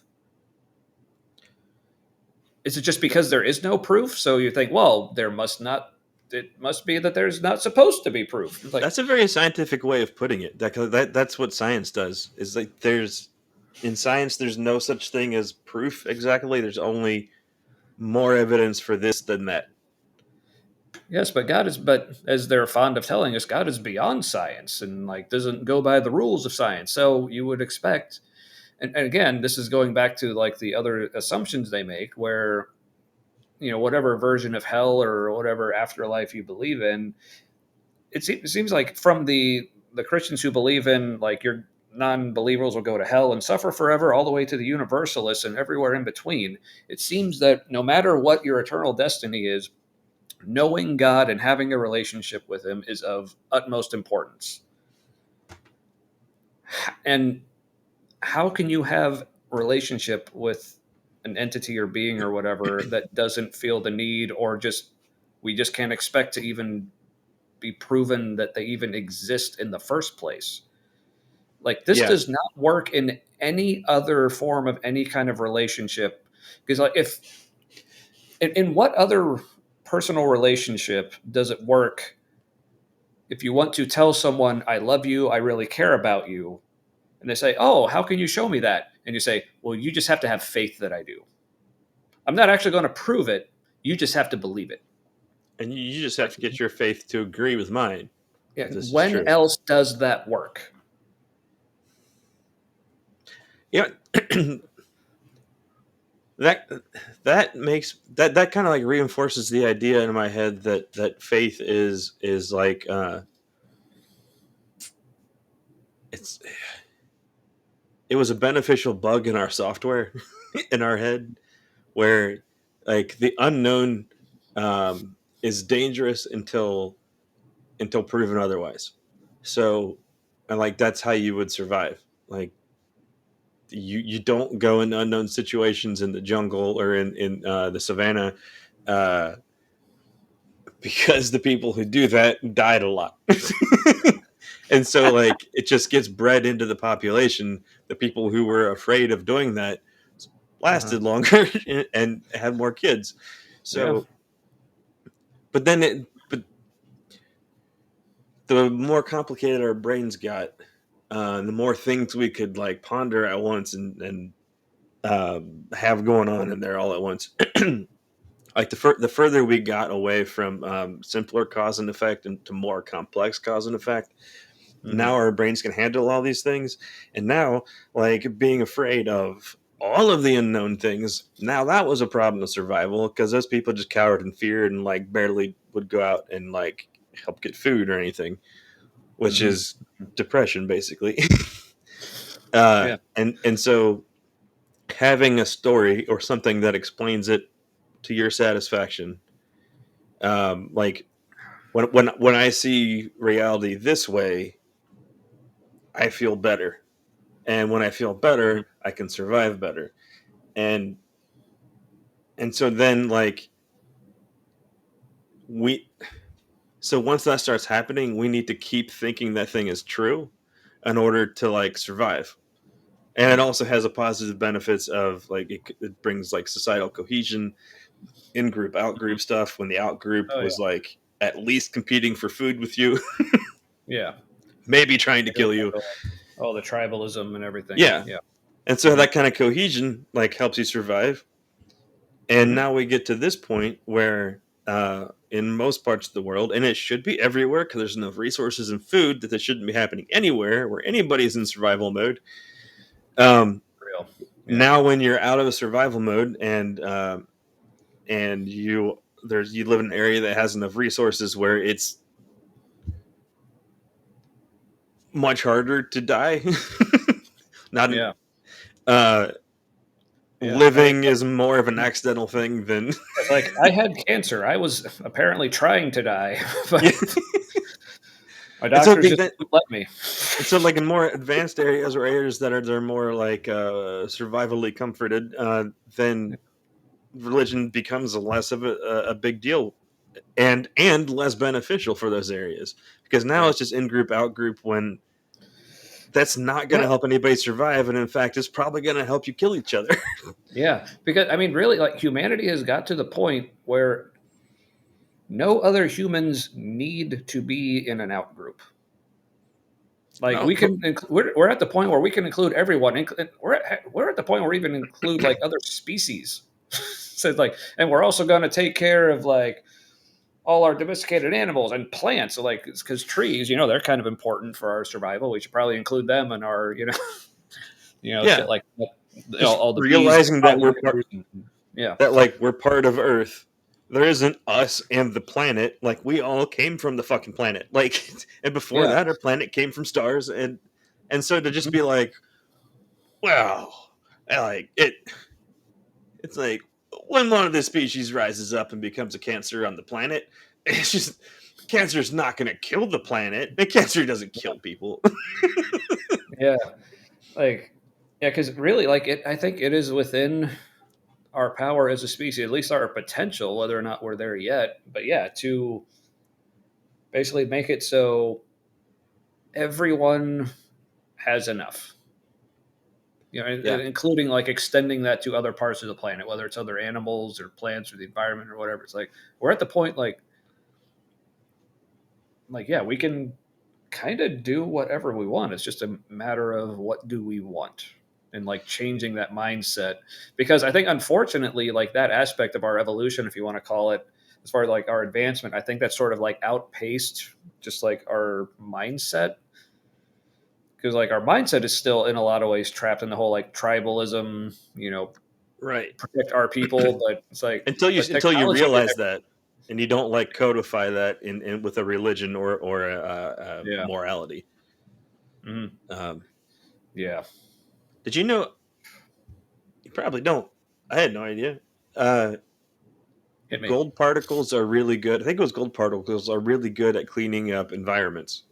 It Hmm. causes something to happen where where like these toxins then group together and get less evenly it does something where like if we went to the asteroids that had just like shit tons of gold and it was mined, and once it's so if gold was mined on an asteroid for the purpose of benefiting the planet instead of just everybody who could afford the gold, like it would things that would normally take a very long time to improve in the environments or in the oceans, for example, like it could actually improve way more quickly. And because gold doesn't really hurt people or animals, Yeah. like that's why it's in Goldschlager. That's why you can drink literal gold flakes and shit. Oh, Like, yeah. Mhm. Oh, yeah. um, in fact, I think there's even some gold in every person. Uh, Ooh. it's just chilling. Um, just not doing anything really. It's just there. It probably is doing something. Maybe it's filtering us. So there's stuff like that where if we pooled our resources, there are things that are problems now in parts of the world that like don't they just don't have to be. Yeah. And it doesn't mean beautiful things have to go away. Like all the stuff that happens in like wealthy people's homes. Um, and Mhm. I was just handymanning at a couple people's new places in a wealthy area in our city, and like There's this light that blew my mind. I don't know how it was made. There was some fabric. It was like part mushroom, part leather, part like rubber. And I was like, I don't. There were fibers inside that were connected, and it looked like that could only happen if they grew this fabric thing on the outside of this wire mesh. That was amazing Like, and beautiful. That kind of stuff doesn't have to not exist when things right. get more distributed. Now, Mhm. that stuff just gets moved to common areas. Like Yeah. maybe some of our government buildings that everybody has to go to, not everybody, but a lot of people have to go to, like a courthouse or something. Maybe like the beauty of humanity gets put into a place that normally isn't very beautiful. What Mhm. happens there, or the emotions there anyway. Yeah. We can still have nice things. For real, right? Yeah, but say you might say one of the things that gets in the way is certain people's faith. Can see Well, how I God blessed me with all of this. It's a reward for how awesome I am in the Lord. yeah. So reality and how like how we mentioned how faith sometimes almost seems to be, or I guess you could say a measure of how much faith you have, at least from what I've noticed, is almost seems to be how good are you at denying the reality in front of your face in favor of the thing that you think you're supposed to have faith in. Yeah. Because I think this is connected to the whole like how like John Lennox says, well, we shouldn't expect proof. It's almost like because we like it's such a vicious circle about how like we think we've come up with this thing like way before we had ways of actually getting evidence for things to try to explain it. Like okay, but now these like gods, deities, spiritual realm has just become so fundamental and foundational. Deity But is then, nuts.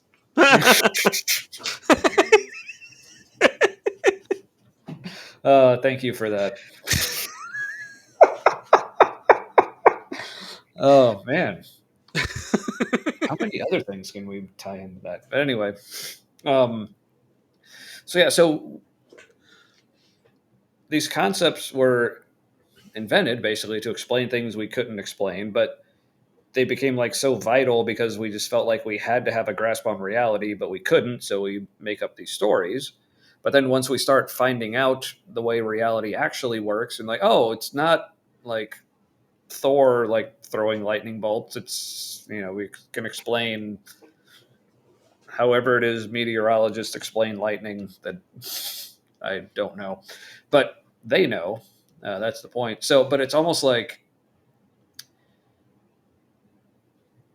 and I think Dan Dennett in his book, um, uh, Breaking the Spell, I want to say it's called, um, where he talks about like the history of religion and how it's kind of morphed over time, um, because of concepts like that of like okay well we invented things like gods to explain things we couldn't explain, but then once we started coming up with explanations like we didn't get rid of the god concept, like the god concepts just kind of morphed to kind of fit into whatever our view of reality happened to be, where as we've mentioned before, like the concept of gods, like they used to be very like literal like physical beings Hmm.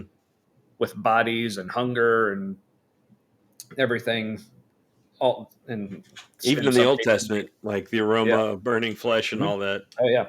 God loves to To the barbecue. yeah, exactly. Oh, I mean, who doesn't really? I mean, it But makes sense.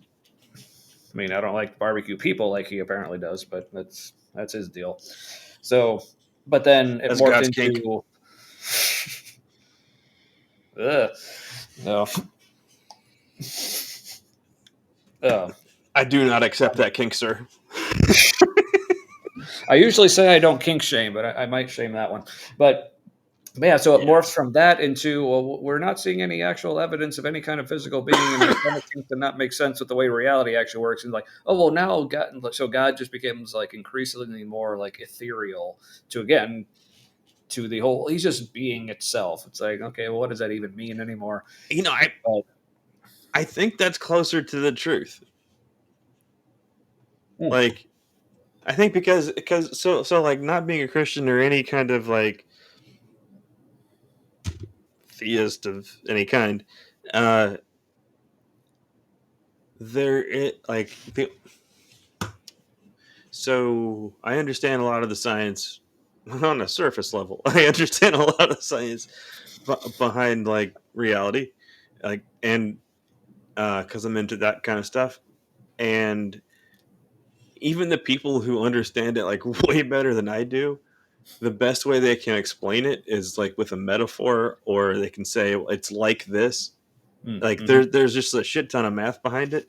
But the only way that even they can like really wrap their mind around it as like an experience to have is to put it in terms of a story or a metaphor.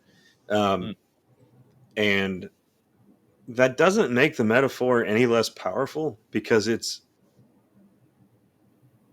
sometimes it's the only way for our brain to experience it at once, like the Mm-hmm. totality of it. Um, and Yeah. so I see a lot of value in. All right, so people's faith it does a people want to have faith because when they see the world a certain way, they like how they feel, and when they see the world that way, then what comes next is also a situation that they like or value in some way. Um, so there's a benefit to the metaphor, and um, I think where it gets harmful is when you take that imagery and make it real. Mm. Like, yes, its impact on us is real. That's the placebo effect. Like, but even reality has a real effect on us. Yeah. So, It's basically, yeah, just stories can be helpful, but as long as we still realize they're stories. right, because every metaphor breaks down, and when you're Hmm. basing your life or your society on a metaphor, then your life or society breaks down, like in Exactly. line with the limits of that metaphor. Yeah. And And like yeah, almost by nature, like any metaphor we can even possibly come up with is going to be limited, like severely. You right, know. and it can only I think it can only help us feel a portion of reality deeper. Hmm. I mean, even some of the most popular stories, like Star Wars or Harry Potter, they don't.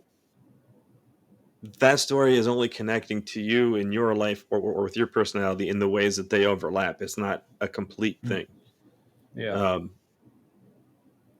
And that's also stories, why like so many different people can get different things out of like the same yeah, story. 'Cause, yeah. and that's It fine. connects That's to actually different great. parts of them. Yeah. Yeah, Yeah. But yeah, like I said, just realizing that it is just a story, and like these are just things that we're because I think it is. I mean, I don't know if it was more like modernism or whatever that made us think that we can actually have like accurate depictions of reality or whatever moving that way. But I think it's helpful I think to that's realize probably postmodern. maybe That's when they're I like, don't. "Fuck everything, none of it's real." Yeah, but what I think is helpful to realize is like there is a reality. It's just that our picture of it isn't necessarily completely accurate. But like I can look at like okay, I'm looking at like my glass of beer here. Like okay, and realizing all I'm actually looking at is light. The light Yeah, coming from there. So what my eyes are taking in and what my brain is processing as an image, okay, that doesn't actually exist. But there actually is something here. It's just probably in a lot of ways very different than any way I could experience, whether like looking or tasting. But I enjoy whatever that sensation is. But it's like so my impression of reality isn't necessarily accurate, but that doesn't mean that there is no reality there that it's tracking with. Yeah. I think just realizing that is it's one of those things like you kind of have to realize it, but it also like completely blows your mind and you kind of don't know what to do with things after that. But yeah. there's a the whole. like the light thing, and we're only seeing things in 3 dimensions, and we experience things in 4 dimensions, but only see them in three. Yeah. That's weird. Um, like I'm moving through time. Excuse me. I'm moving through time right now, but I can only see like length, width, and height. But I'm moving through the other one. It's, Mm-hmm. Yeah. all right. So with I'm kind of not unsolved mysteries. What do you call it? Paranormal. Mm. Become a paranormal nerd. Um, there are a lot of people seeing similar things, and the people don't seem to be crazy or mentally unwell. And the fact that they're seeing very similar things, and these were not people who were into, I don't know, people seeing what they label as Bigfoot, for example. Like a lot of Mm-hmm. that's just bears. And then there's other things where, like, I saw a hairy dude come out of a tree like a door. Like a lot of people say that. You're like, well, bears don't do that. And then like when he disappeared, it's because he walked into a big tree like he was going back through a door. And that was messed up, right? And you're like, yeah, that was messed up. But guess what? Like a lot of people see that. They're like, I'm not crazy. Well, let's not get ahead of ourselves. Yeah. I mean, Hold on. So where I was going with that was like with string theory. yeah. String theory is a theory that won't die, even though there's not evidence to support it. But for Mm. some reason, like the smartest guy in physics is all ate up with it and insists that it's real. Have you seen that guy? He looks like Lurch's overly sensitive son from the Addams Family. Lurch. Yeah. I'm not sure. Do you remember his name? I don't know. He's a giant man, and he kind of talks like this. And he talks about the deepest things in the universe, like he's a little pixie.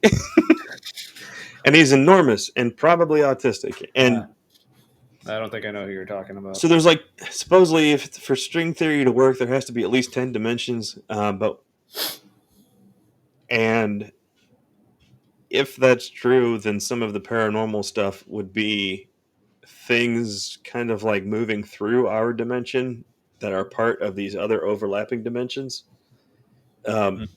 So things like Bigfoot and like ghosts and stuff aren't those. They're not those things. They would be Mm. like there's a dimension overlap with ours where uh, like prehistoric apes in the US started to develop but didn't like rapidly evolve, and now they look like this, but that's like not our US. That's this parallel thing. And we're not they're not actually walking through a tree. They're just walking around wherever they are, and it briefly overlaps with our 3 dimensions. Mm. um so Yeah. yeah, there's all kinds of stuff. And some of the supernatural things kind of like some of the really ancient Catholic stories overlap. And when you read the original accounts of it, they sound exactly like UFO experiencers today. So whatever people are experiencing today that are like the same descriptions people were experiencing back then, Mm-hmm. it like would indicate there's something, and it's worth looking into and finding out. Um, Mm. but then that would mean that like all the stuff that people think is supernatural is really just science of other dimensions we don't Yeah. understand. Yeah. Which is why I think, and this is the part that can be so detrimental about the creating stories, but then losing sight of the fact that these things are stories. Like, It's like, re- okay, if these things, okay, if something is actually happening, just making up a story about what it is isn't going to help. not Like, because ultimately, no. like no, we want to find out what this thing actually is. Like, because if people are like legit seeing what they call like Bigfoot, like walking in and out of trees, like if there's something actually going on there, I want to know Mhm. what it is. I don't want to just Right. stop the story. Well, that's Bigfoot. It's No, like, I don't like it when people will give things names. I'm like, just all right. So something's happening. Let's find out what it is instead of calling it Bigfoot and then trying to find it. Like, yeah, but but the thing about science, and you want to find out like what's really going on. That mindset to like want to find out what's really happening. That kind of scientific like look at the world. mhm. Um, like when these stories were written, was it written in the Bronze Age? Is that what it was? The Bible, you mean? Yeah. A lot of it, yeah. Okay. So during that time period, you had craftsmen and artisans, and they had their own kind of science. But like metaphysical science, or just things so far beyond anybody's ability to understand, like a story was their best science. I think Yeah. like it's the best explanation, and Hmm. um, yeah. But we have Yeah, that's why many from more tools at our disposal now. yeah, a bit. Yeah, that's why from there I can figure like because when people talk about things like the creation story in Genesis or whatever, it's like their concept of like the truth of stories like that is like so completely different than what we think of it now. It's like they didn't necessarily think that that's how it literally happened, but like to them the concept of actually this is like as near as I can figure from like listening to actual experts on this, which I am by no means an expert on. But from what I gather, it's almost like they didn't necessarily view these stories as okay, this is actually what literally happened. But it's also like they didn't even have it in their mindset that they could even possibly know what actually Right. literally Yeah. happened. So this is just well, this is our story. So it's like it was almost like treated as if it was what actually happened, even though they didn't necessarily Because look at it yeah, it like might through. as well be. Yeah. So, but the main thing was it all came back to like with the stories, like what lesson are we learning from the story? Like what's the metaphor or what's the idea we're trying to get across with this story? So Yeah. and a lot of it, I'm sure, is like, well, there's no way we can actually know, so let's just make up a story, like, and we'll just go with that. And Yeah. What feels true? yeah, yeah, stuff like that. And So yeah, I do think there's a place today, even though with all of our science, I do think there's a place for what feels true. Um, hmm. but then you can verify it. Like I think there's some gut instinct stuff that can still be helpful. Like Yeah, for example, just like sensing danger before danger actually is there. hmm, That's a good instinct. yeah. Even if it's like what you're sensing or what your mind is thinking you're sensing is inaccurate. Yeah. It's like if you hear like a rustling in the bushes, if you think it's a predator, it's more beneficial to falsely believe that it is a predator than to falsely believe that it's not.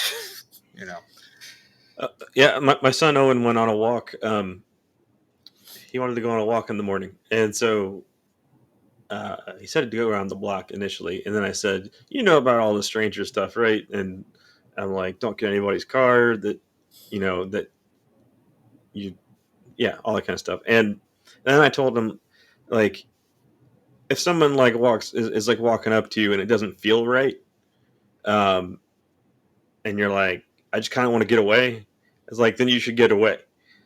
And I was like, "I know you don't want to hurt anybody's feelings, but like, if it's nothing, then you were rude for a second, and but like if it was worth being if it was worth getting away, then you're fine." you know Mhm.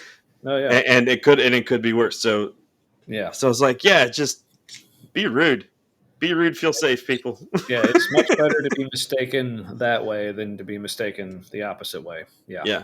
for sure. Yeah, gut Yeah. instinct can be good, Hmm. Yeah. So I feel like except when it's to hurt someone else. I think that's when you should second guess it. Like if yeah. your gut's like, I should hurt them, probably not, unless getting away didn't work. Yep. Yep. Oh, for sure. But I feel like we'd be remiss if we didn't. touch on my man, my namesake, Mr. Doubting Thomas. Mm-hmm. Speaking of faith and evidence, it's like, Yeah, he wanted evidence. and so when he asked for evidence, of course, Jesus told him, "Well, you can't expect proof. This is why it takes faith." No, wait, no. Actually, opposite of that, Jesus was like, "No, dude, you want to finger my holes? Go for it." Go right ahead. I think, But it'd be even cooler if if yeah, like you so. had I think, faith without seeing. yeah, because so with that story, I think it's in John. I don't remember if it's in any of the other gospels or not. Probably So for not. people who are unfamiliar, so the story of Doubting Thomas is like, okay, so Jesus dies and he gets resurrected, but he apparently appears to most of the disciples, but I guess Thomas wasn't there for some reason. So the rest of the disciples are telling Thomas, "Oh, Jesus, he like is totally alive again, and we totally saw him. And where the fuck were you?" That seems like a pretty convenient plot device. So Thomas is like, "Well, unless I am able to put my finger in his hands and in my hand into his side, like, or like, look, I want to finger Jesus's holes, otherwise." I'm not going to believe. Which, okay, I mean, what I don't know what kind of relationship they had, but Yeah. if as long as it was consensual, then fine. Do you think this is? Do you think these wounds are healed, or do you think these are just like he's not dying from them, but they're like still open? Yeah, I don't know. It really doesn't make a lot of sense because it only talks about like the wounds in his hands and his side. It doesn't say anything about the nail holes in his feet. It doesn't say anything about what he got from the crown of thorns or anything Well, on his because back from like the lashings or because whatever. feet are gross, right? And if you've got That's true. holes in your gross feet, then like who's gonna want to touch that? So Yeah, for real. but wouldn't it have been better if like if Thomas is like washing the holes in Jesus' feet, returning the favor? Like, wouldn't that be more symbolic? Oh yeah, he gets out like the pipe cleaner to kind of like make Yeah, sure he gets in there. Yeah. it's like Thomas is like, oh, no, I just want to touch your cleanest of holes. Like, it's like, all right, But Thomas, you do you. but but And speaking of then Jesus is like, yeah, sure thing, dude. okay, whatever. I got you. Yeah, so I think on like the YouTube channel, I think we mentioned last week, Myth Vision. Maybe it Hmm. was a couple weeks ago. I don't know, but He's been getting saucy lately. yeah. So, but I loved like when he was talking about that story recently. I don't remember who he was talking to, but they were talking about how I guess specifically around that time there was like I don't know, like almost like a cult around like the disciple Thomas, and there was this whole thing about his doubting and like so I guess the writer of John where this story appeared, it was almost like propaganda like against that cult. I don't remember in what Oh way it was, but look it up. It's interesting stuff. But no, what I love, yeah, it's like the Gospel of Thomas is like a Gnostic gospel, yeah, yeah, and it actually has some yeah, like that's really fair. cool like wisdom sentences in it, like just Hmm. stuff that's like helpful for life. That's pretty detached Mm, from Christianity, to be honest. yeah, So yeah. yeah, that So makes sense. yeah, so it's almost like okay, like taking like your Gnostic, Thomas said like no, Thomas was all about like physical reality and kind of stuff. So yeah, so it was almost like kind of propaganda against that. I We're love about the how, real things we can't prove. but I love how Derek, the guy from Myth Vision, when he was talking about it, I love the way he put it. Like so in that story, like Jesus says, like so you have seen and you have felt, so you believed. But he's like, but then when it gets to the line, like, but blessed are those who have believed without seeing. And the way Derek put it, it's like it's almost like if you were like filming this, I can almost envision if this was like an episode of The Chosen. I, I didn't get Hmm. past the first season of that, but so I don't know if they've actually done this story My or how. mom's really into it. My mom has the sweatshirt, Oh, cool. chosen sweatshirt. I'm glad she likes it. Actually a pretty progressive retelling, all things considered. Yeah, relatively, I suppose. But so the way Derek's putting it is almost like if you were like filming this would have been the scene where like if like so say Jesus is like talking to Thomas and be like they're like, oh yes, you have felt, so you believe. So, but he said like it's like with that line about like see like believing without seeing. He said it's almost like he's having Jesus kind of break the fourth wall. So he's like kind of envisioning him like saying that to Thomas, but then like turning to the camera and be like, but blessed are you who have believed without seeing. It's like it's almost like that kind of feel, like the author just kind of like inserted Yeah, that in there.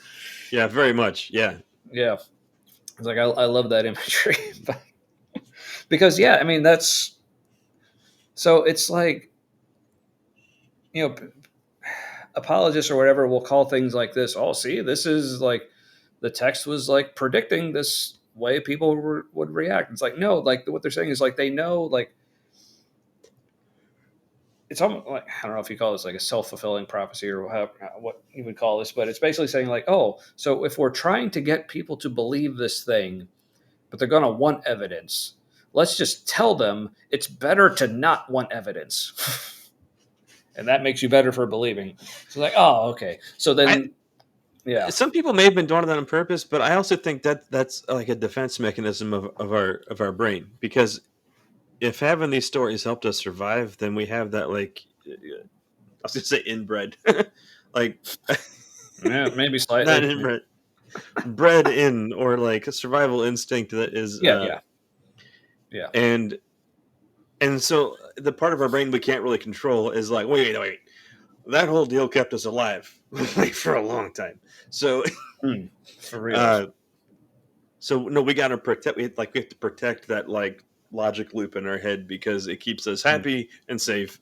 And uh and so some people, the people who are actually trying to manipulate people consciously, I'm sure that's what they were, of course they're trying to mislead people consciously, but then I think there's that kind of knee-jerk reaction from most people to reject that, and then our conscious mind comes up with a reason why we rejected that, that makes it a free will choice when in fact Mm. it's a program running in the back, and our operating system, like our Windows our Windows 11 just realized, you know what I mean, like our conscious mind is like Yeah, our user interface. yeah, mm. But still the user interface can only do what the computer can do. It's just like there's not, if there is free will, it's just kind of like we're gonna put in a suggestion of what program to run next. Yeah, man. Mm. It's a good analogy. I like that. Well, thank you. It just happened. Yeah. Glad I was here for it. But yeah, so man, we're like coming up on 2 hours, but there's feel like so many things I feel like I want to talk about. So real quick, as far as like trying to describe like where we're at, philosophically or whatever, I've really because like I'll use the term atheist, but obviously a lot of people will have different thoughts and opinions on what that actually means. But I feel like of all the possible words to use to describe where I'm at, that kind of feels like the closest, at least as far as how well other people know it or know what I'm talking about. But really, what the term I've learned in the past couple of years that I think really maybe does it best is apistivist. I've heard that, but I never remember what it means. Yeah, so apistivist. So it's from the root pistis, which is Greek for faith. Okay. So just as like atheist, meaning like a lack of theism. So apistivist essentially means I don't use faith as a basis for determining what I think about reality. So for me, like atheism is just kind of like a subset of that. It's like, okay, so if I'm removing faith from the equation, like, well, if God requires faith, then that's just one of the many things that requires faith. So it's just out kind of by default. But because what I because another quote I heard that I really really like by Sam Harris, and again I don't remember the exact wording, but it's basically I am unaware of any civilization that has suffered because they demanded too much evidence in support of their core beliefs. Mm-hmm. Yeah, so basically, like with apistivism, it's like if I'm going to actually believe something to the point where I'm actually like forming my life around it, I don't want it to just be faith. I don't want it to be something where I'm told, well, it's just beyond your understanding, but you kind of have to understand it anyway. And like, even if it's beyond your understanding, how do you understand that it's beyond your understanding? Like that could be a whole can of worms. But How do you even recognize it as being beyond your understanding? If yeah. don't you then Mhm. have to have like the smallest grasp of it to? Yeah. So my thing is like, it's not that I deny that there are things in reality beyond our understanding, because I think obviously there are things in reality beyond our understanding. But the way I look at it is, it's not that we deny the reality of it. It's just, I guess, I deny our ability to speak definitively on it, if that Hmm, makes sense. yeah, Yeah. So yeah, you can tell me there's things beyond our understanding. Like, yes, sure, absolutely, there absolutely are. But as soon as you start to tell me, and here's what I know about it, like that's where you lose me. yeah. So, I so kind of like how I got to where I am is that I feel like a way to describe it would be that like I pursued my faith. Like when I was going through deconstruction, I was still pursuing my faith. Like I was still pursuing God, wanting to know more about the Bible and like what have people said about God throughout history and all that kind of stuff. How did we get where we are now? mm-hmm, Um, and then like all of a sudden it was like the Truman Show, where like I had walked out that door at the edge of the ocean, uh-huh, but didn't uh-huh. know I was out the door until I was already outside. Yeah. And so like I pursued God until I was on the other side. So I feel like Mm-hmm. atheism it's not so much or epistemism. What did you say? Epistemism? Yeah. Apistivism. Yeah, apistemism. Yeah. I don't see it as an opposite of having faith. Like my mom asked me one time, she's like, how did you just flip like that?" And I was like, "Well, I don't. Mm. At no point was I flipping. You know what I mean? Like I was going in one direction, and then when I got to where I realized where I was, uh, I saw that I didn't need that anymore. Like I didn't need faith anymore, Mm. or at least, and if I ever did need it, at least I realized. Like this point, I realized I didn't, and Yeah. so But it's. I think atheism is what's on the other side of belief. Like if people like chase after God, like with all their heart, I think if you refuse to stop anywhere except the end, wherever that is, uh, I mm-hmm. think you come out on the other side of faith into either an all inclusive kind of faith that is like might as well be panentheism, where like God is within everything and transcends everything, which is the Yeah. same as functionally the same as atheism. Uh, so it's just kind of Hmm. like, what story do you put around what's actually happening? Yeah. Because I remember I was like, I guess, as I refer to my final form of Christianity, I was a panentheist at that point. But what I Yeah, yeah. kept struggling with was like, well, if God is in everything and is like and is completely permeating everything, then how do things like sin and evil even exist? Like, how Well, is no, they that can't. possible? No. Yeah, yeah. So yeah, And you know what's so crazy is like Franciscan friars and monks and priests within Catholicism, they got to that place like 200 years ago or like more. You know what I mean? mm, Like Thomas yeah, Merton was mm-hmm, just as easily a Buddhist or a Taoist as he was a Catholic monk. And mm-hmm. so it's kind of like we showed up this place and then within this religious tradition, they'd be like, oh, cool, welcome. We've been here for a while. Yeah, which is weird because my daughter, she goes to a Franciscan Catholic high school, but like from the things she's been telling me about like how they approach things and how they teach things, like they sound like not like that at The, all. the local diocese has a lot of influence. Um, Depending on how, like, a local Catholic diocese can require within their like diocese district that, for example, in like Catholic cemeteries, non-Catholics can't be buried there. That's something that the diocese has control over, but the church at large has no rules against anymore. Um, Mm. west side of Cincinnati, it's gonna be conservative because you don't get donations when you can't get the donations when you're doing the Lord's work. It's incredibly how varying the opinions of people who are apparently speaking for the same God Yeah. How can many be. times did Jesus ask for money? And what churches do it every fucking Sunday?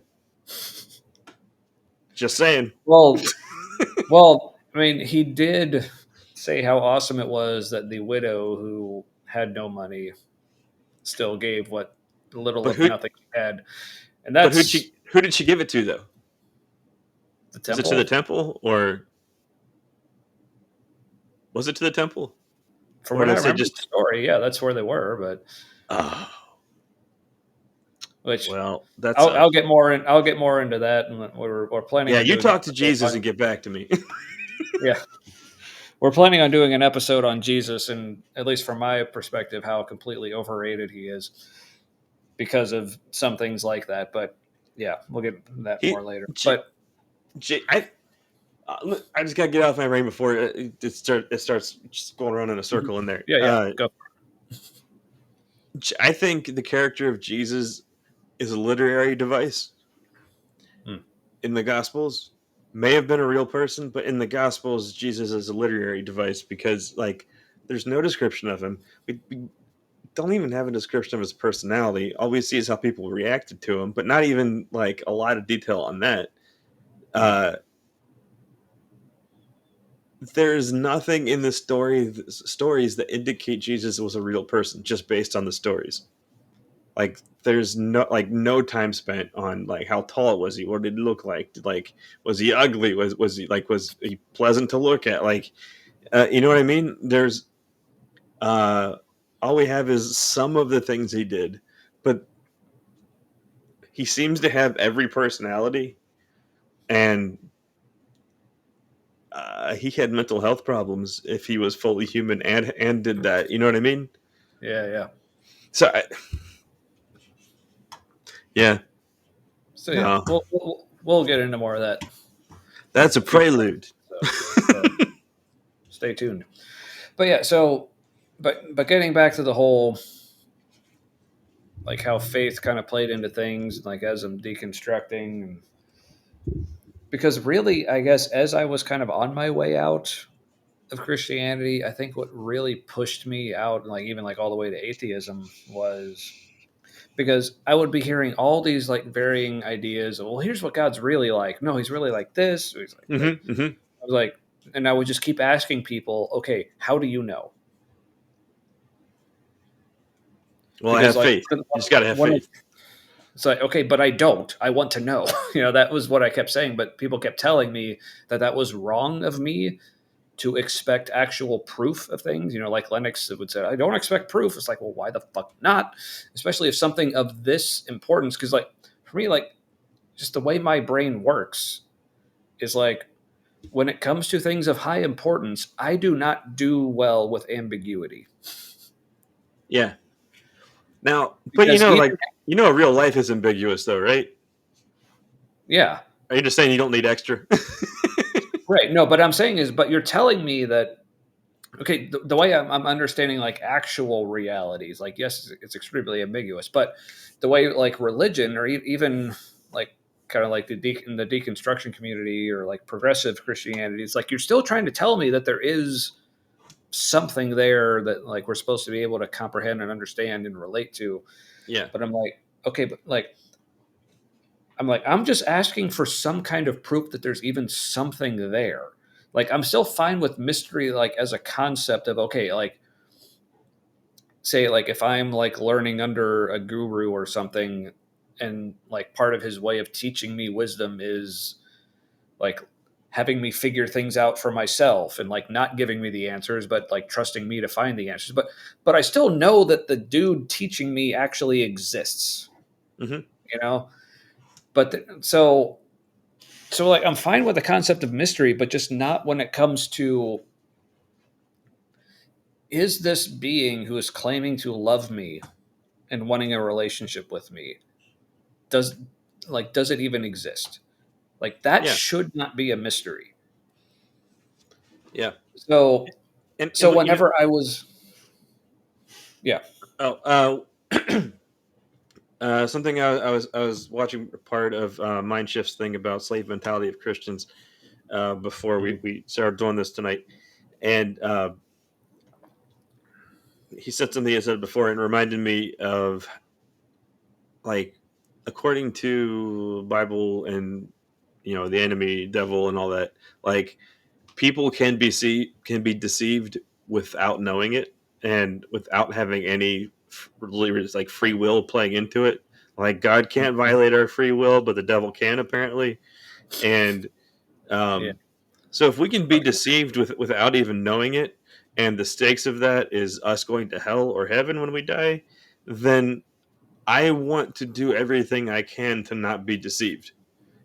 If there's still a chance I could be deceived without knowing it and go to hell, like, I at least want to, like, slim that margin of error as much as I Right. can. So, like, why Mhm. everybody who follows Jesus should want should want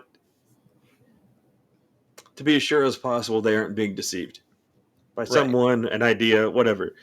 Mhm. Uh, like, that just makes sense. Like, the stakes are too high Yeah. according to this belief system to not, like, Right. eternity is on the line, son. What do you mean? Like, it's too much to Yeah. ask for proof. Yeah, I was saying, but even like so like where in my final form is I left Christianity, like I was a universalist. So it was like, no matter what, everyone's going to be with God in heaven or whatever forever. But still, it's like, so even if like your eternal destiny isn't on the line, there still seems to be some importance of like getting to know God and like relating with him like during this lifetime. Yeah. Oh, yeah, yeah, yeah. So like otherwise, what's this life even for? So again, Like, like access so to eternity now is pretty fantastic too.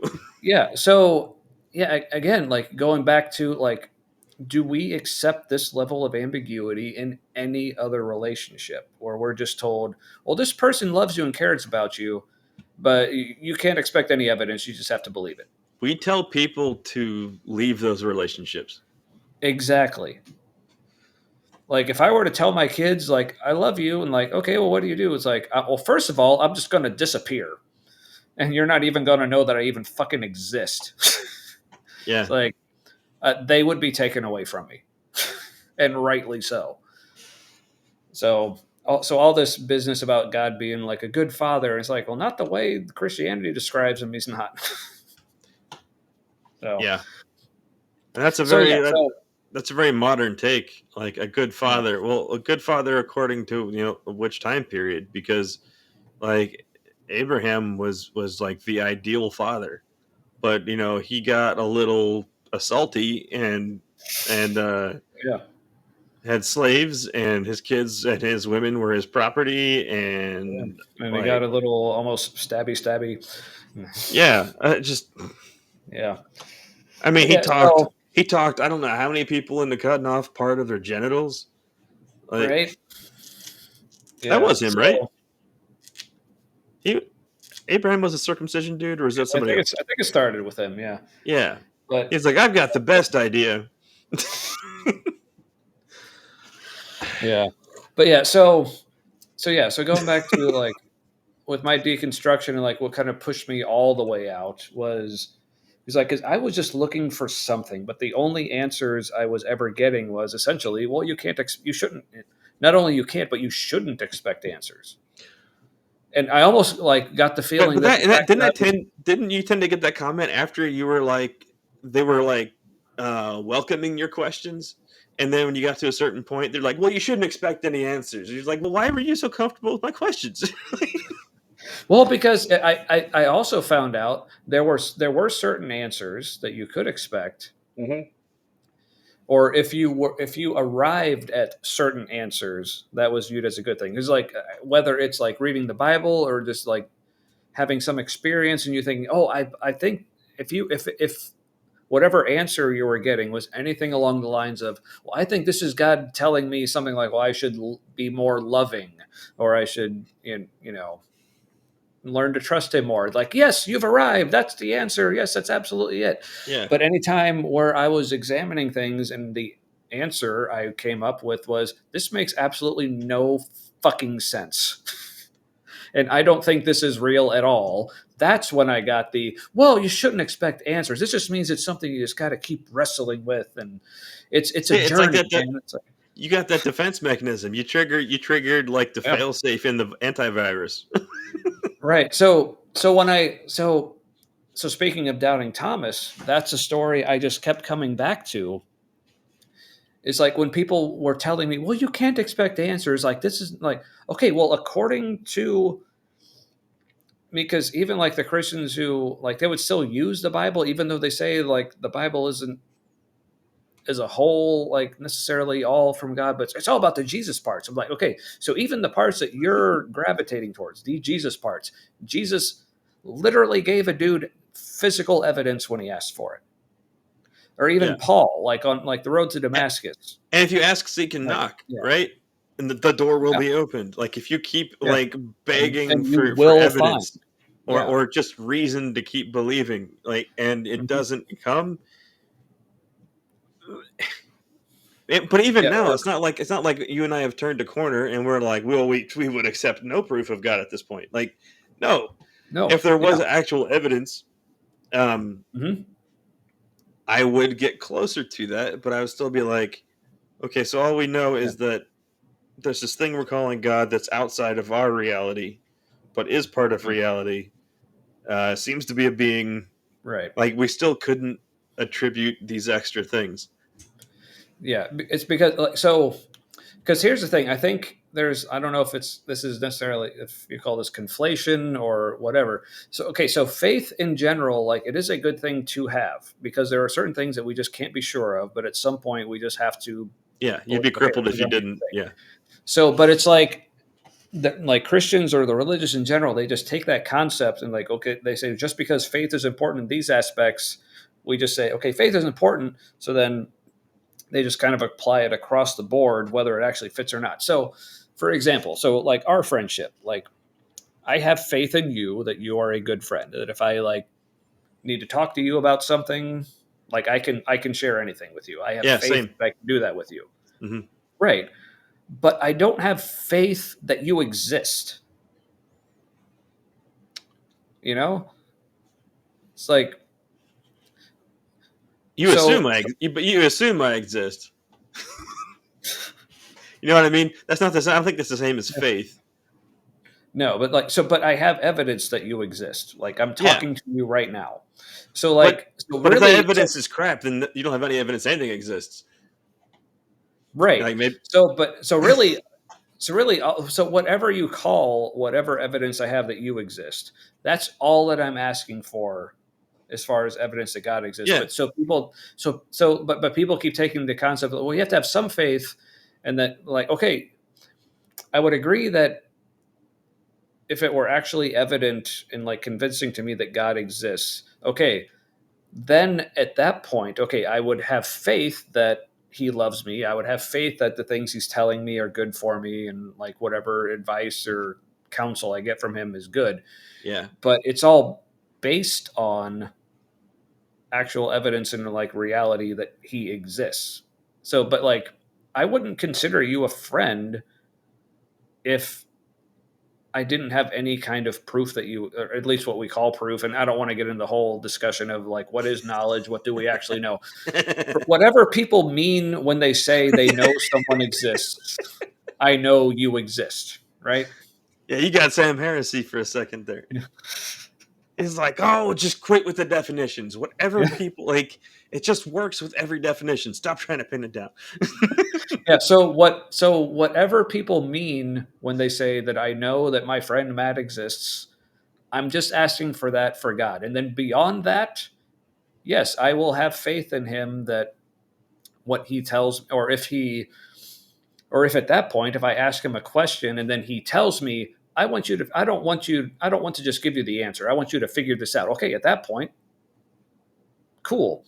But, but when I'm asked to like not expect any evidence that he even exists or that any of these principles of him wanting me to just figure things out through faith, like I don't even have any like basically I don't have any proof that I need faith, if that makes sense. Yeah. So When you were yeah. talking, I was just thinking about, um,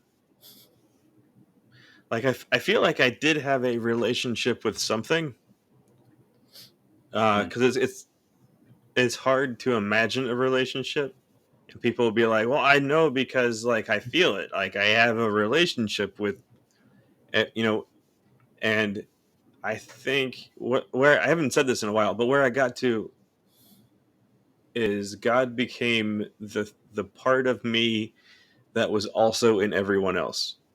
And so I think it Hmm. was, like following God was like, acquiring a relationship with part of myself that I was separated from up until Hmm. then.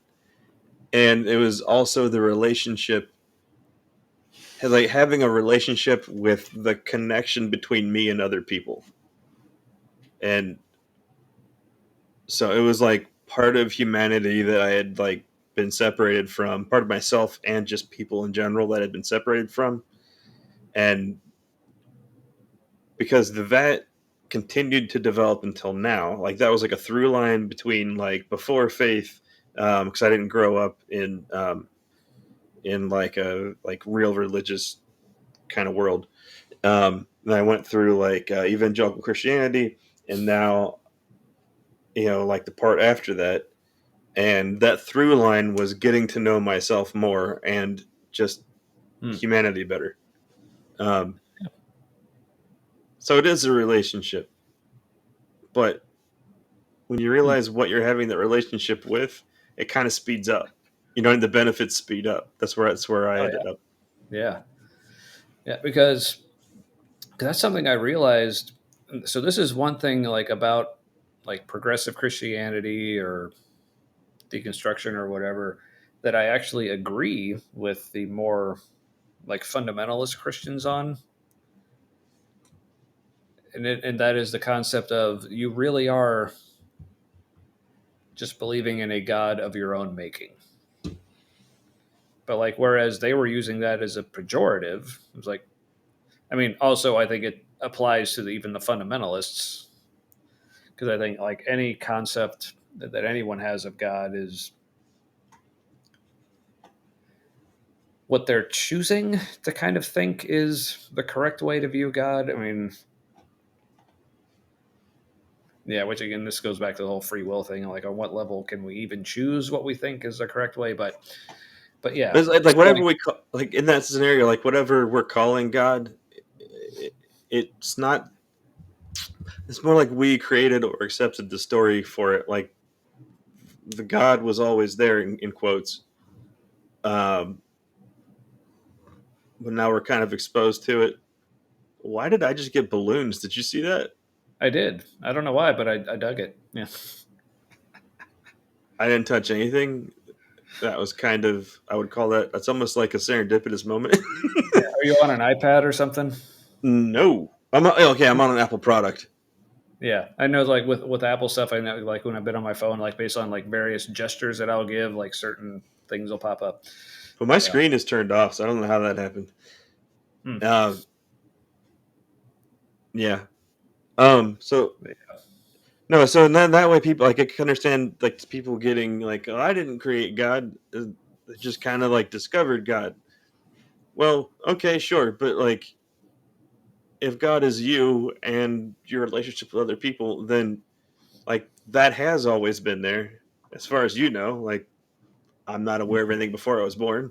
So, Yeah. um, so I, that's an example of where the story is helpful when you see it as like if you see supernatural experiences as a metaphor or like a cliff note for like an insight into what's going on in your head, um, and your relationships with people, Mm-hmm.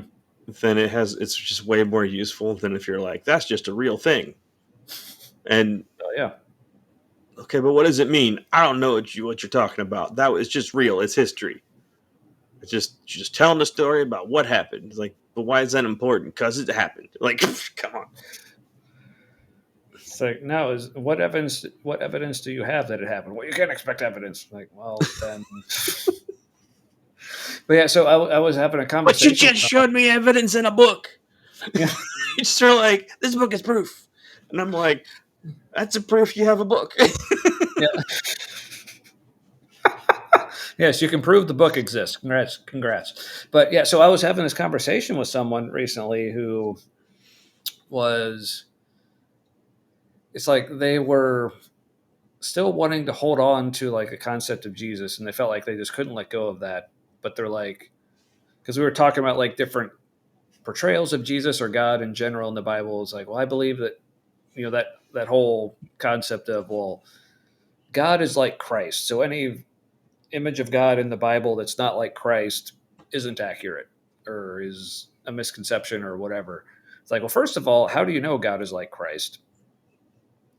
But second, it's like, Because that part of the book that you like told you so. right. So for me, it's like, so that's getting back to the whole, like, this is where I agree with the fundamentalists, how like you're creating God in your own image. Like, so, because what I like, so it seems to be like the like common, like very like diplomatic thing for like, the friendlier like atheists or non-believers say like, oh, I'm not trying to talk anyone out of their belief. Like straight up, I am trying to talk people out of their faith. If I'm honest, that's what I want. I'm I'll just be upfront about it. So, but what I would tell people I'm is, partially there. I want to talk people out of all the harmful parts, and I haven't determined which are harmful and which are not. But I know when I yeah, see it. which to me is like I can't tell there if there's anything about making yourself believe something that's not true, that's demonstrably not true. It's Yeah. like, and I guess like If you someone said, has, going yeah, back to the whole like believing that like the sound, like the rustling in the bushes is a predator. Okay, but as long as you realize that what you're believing is not necessarily true, then yeah, okay. But but what I told this person was like, so basically what this is showing me is you don't need Jesus, because the version of, because basically you're deciding what version of Jesus to believe in anyway. hmm So what that's showing me is this version of Jesus that you're choosing to believe in, what to whatever extent you can choose to believe in something. What that's showing is that version of Jesus or whatever is already in you, and that's yeah, why you are choosing this particular version. yeah. You're telling me the image that you believe you're made in. Like, are you Right. the murdery, uh, dropping a whole effing city on a region, Jesus in Revelation, or Yeah. because he's the New Jerusalem is like a literal giant Jerusalem made of gold falling out of the city or some shit. Like, Hmm.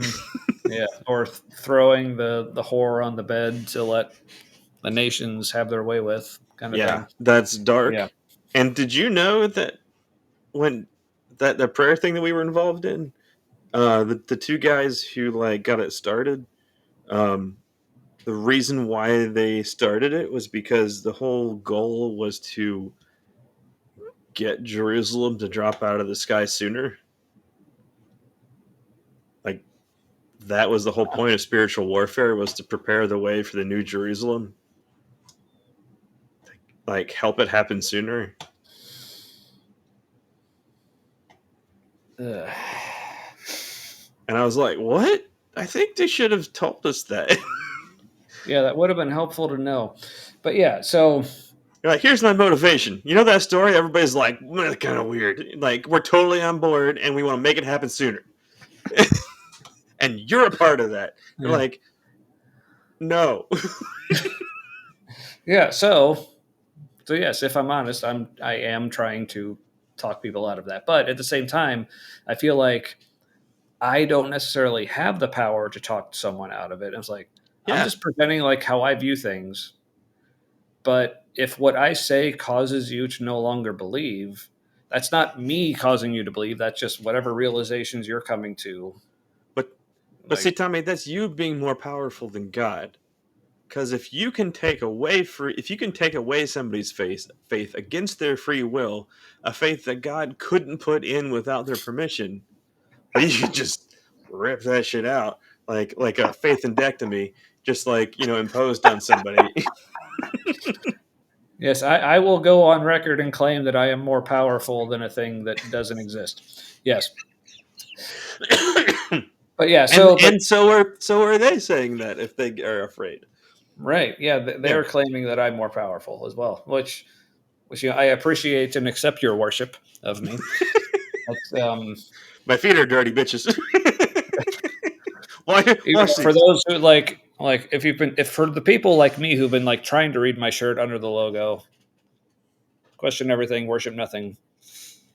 From our friends, well, our friends slash a Facebook page I follow at the Atheist Republic is where I got this. So shout out to them. But anyway, so to kind of tie this all up because we're gone over 2.5 hours now, but Yeah. and I feel like I could go for another 2.5. But essentially, yeah. So this whole concept of, well, you just have to have faith. You can't expect evidence of something of this high importance and like high stakes. I just couldn't. I got No. to a point where I'm just like, where I said like all I like coming off of. I thought I was dying. I want to know what the hell's happening with reality, with if I do die, what's going to happen. I just want something. But the answer I just kept getting is, well, you just can't expect answers. Like almost to the, like people wouldn't necessarily get to this point, but almost to the point where I was supposed to feel guilty for wanting answers. But I'm Yeah. like, I, I, so, I but think I so think then I was, anybody I think somebody who's faced their mortality like that, like I think I just assume those people have gained wisdom that is worth hearing. Because like they were forced to question or like come to grips with things that like a lot of people don't get to hear about. And for the arrogance of someone to say like let me tell you what your experience is about. And that's the best. Yeah. but especially in this case where this like okay, sure, No, the same, best is when same the best region is on the when planet, like, but like you and this person trying to like convince you and tell you how things how the real does the real, uh like you've had two different experiences of life like at that point. uh it's like sure you both are still here, but one of you was getting pretty convinced they weren't going to be, and perspectives have shifted. You can't be like, let me tell you what perspective is the good one. It's like, shit, son, you haven't seen another perspective. Where do you get off? Like, for reals. Yeah. Yeah. Cause it just frustrated me that I'm like, I just want something. Because, like I said, I'm comfortable with having faith in certain things, but there are also certain things that I want, well, certainty in. So again, so I'll go back to my man Doubting Thomas. I'll go to like Paul and like his experience on the road to Damascus. Like it was a Matt Dillahunt, he put it. He's like, so why could Paul get an experience of like a vision, an experience of Jesus appearing to him? It's like, is that not good enough for the rest of us, or are we not good enough for that? Like, so if you're telling me that Jesus is willing to give that level of evidence to some but not others, that means that he plays favorites. But I'm also told in the Bible that God is no respecter of persons. So yeah, that's if eventually what really just pushed me out. I'm like, I just want something, but the only answer, well, first of all, from the presuppositionalists is like, well, you already have the answers and you really do believe, but you're just suppressing the truth and unrighteousness and blah blah blah. And And fuck you're you. like, well, doesn't that make this easier for you? But then on the other end is like, well, you just can't expect answers. I'm like, the fuck I can't. It's like, then why are you trying to answer my questions? Yeah, so I eventually just got to the point where it's like everything about this is just coming from people's minds. I mean, which is fine as long as you recognize that. Yeah. But yeah, And I think the best way to get the most complete picture of reality is to tap into as many people's experiences and knowledge as possible, because, like, not one, there isn't a single one of us that's seeing things objectively. But the more subjective yeah, viewpoints and experiences and knowledge we can get connected with, the closer we get to an objective view. And mm, yeah, so I don't know. That's just where I am. It's a kind of similar thing to being in a faith, but now, like, everyone's in it from my perspective. You know what I mean? yeah, Like, we're just trying to figure out what the hell's going on. And yeah, that's worth knowing. right, yeah. So yeah, because like, yeah, that is just it's just so frustrating to be told like not to expect evidence for a faith based on a book or a collection of books, whatever, however you want to view the Bible, that is just full of God giving evidence to people, and and then and not be even told, written by people the book says is written by. right. Yeah. So for me to be told that in order, like, I'm trying to believe in this book as the basis of your religion, which is full of God giving proof and evidence to people, but then also based on this book, people are telling me not to expect proof and evidence. I'm just like, okay, I'm done. Like, I think there was a lot of things that led, like, that contributed to like me turning atheist, but I think that was like the final straw for me. It was just, Yeah. okay, then you got nothing for me. Well, if I have to have faith, like, well, okay, well, I don't. So the end. If I have to have faith to even have faith, like, faith begets faith, then, like, how do I even start that? Yeah. It and shit. What was I gonna say? Oh, it was good. Yeah. Well, Something I about, enjoy like, whatever. the Bible is people trying to figure out. No, that's not it. It'll probably come back, or it stopped being time to say it. Sometimes that happens where my brain decides in the background. Oh wait, Yeah. that was for later, and then the front part of my brain was like, "Where the fuck did that go?" Yeah, I mean, speaking of, I think it is about time to stop saying things, but Are we at the limit of when it's gonna cut off or something? no, I think we're just at the limit of when my brain is working, or when people are still watching, or I don't know. So, Okay, two quick things. Deep okay, thoughts. We're part of the universe, and so anything that has consciousness is the universe experiencing itself. mm-hmm. That's It's pretty neat. awesome. Yeah. Yeah. Also, there are more trees on Earth than there are stars in the universe.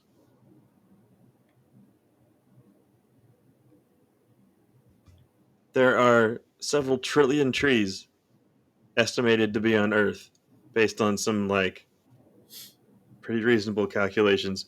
And then, but fewer stars we estimate there being in our visible universe. Like, what we Yeah, what we know is there based on what we can see. there's the observable universe, and then there is the universe. Yeah, I want to say it must be the observable universe.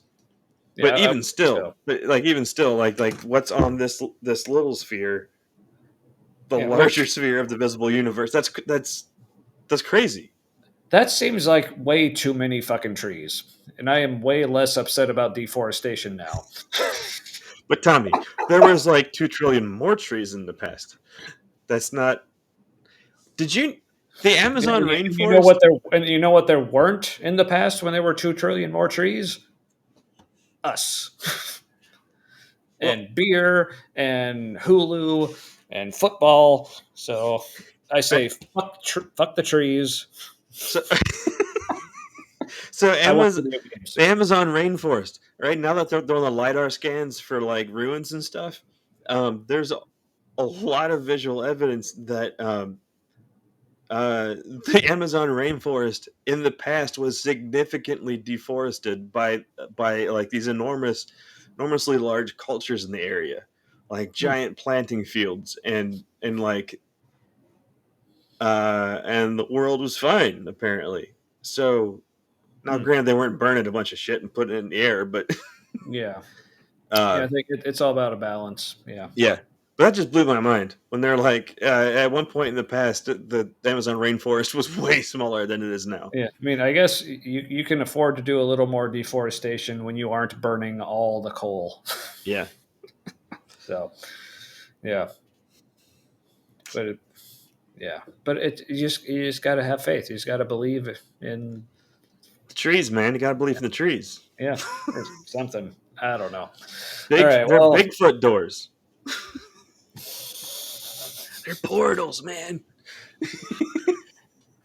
save the Bigfoot, save the trees. It's all connected.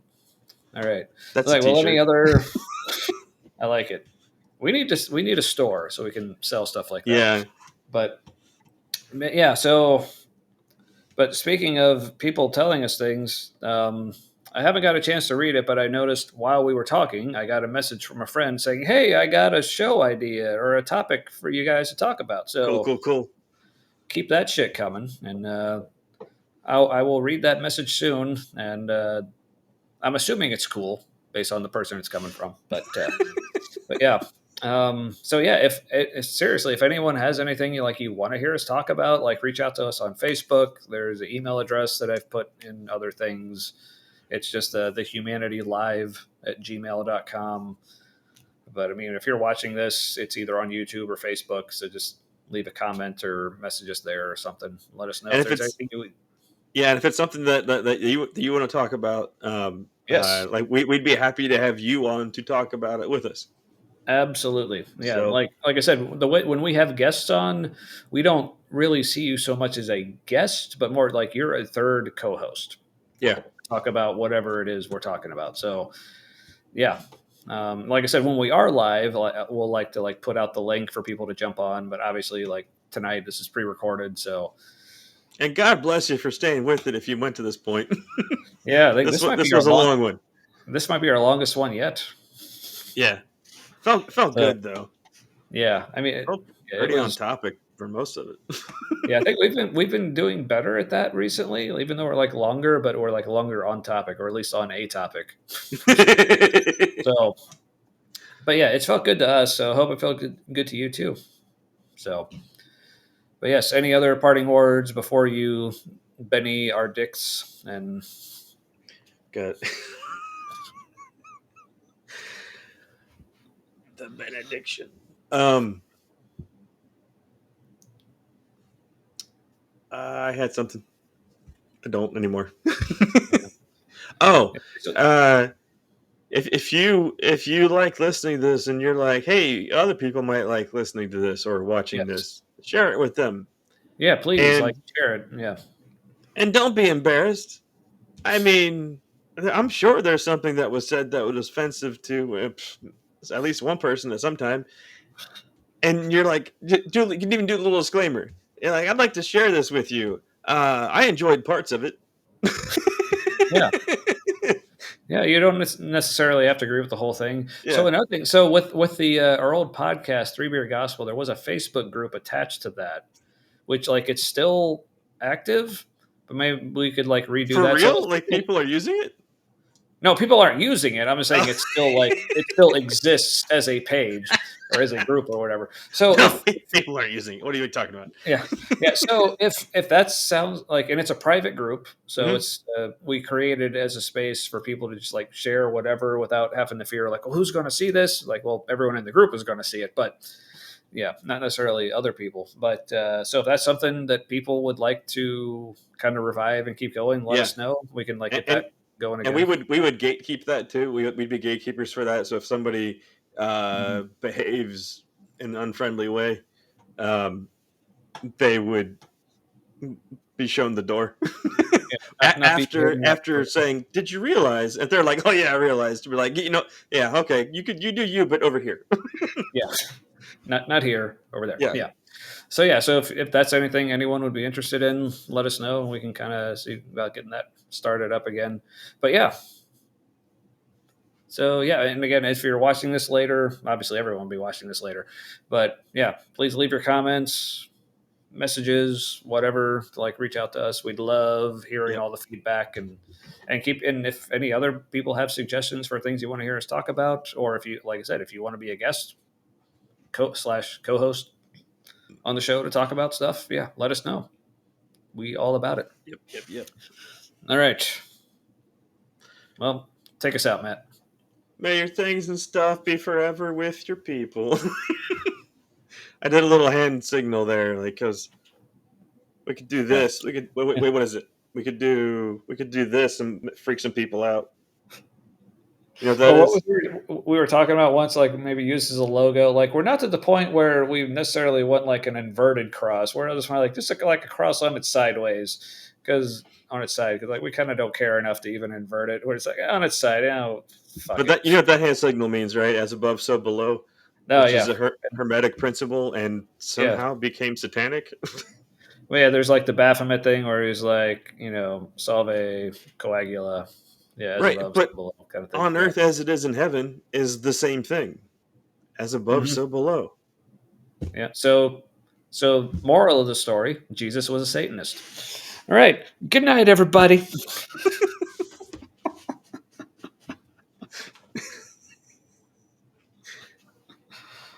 Yeah. All You're right. gonna walk us So out. I thought you gave the benediction, or I you did. already. I did, Oh, but I okay. made it silly, so I'll just make it more serious. May Okay. your things and stuff be forever with your people.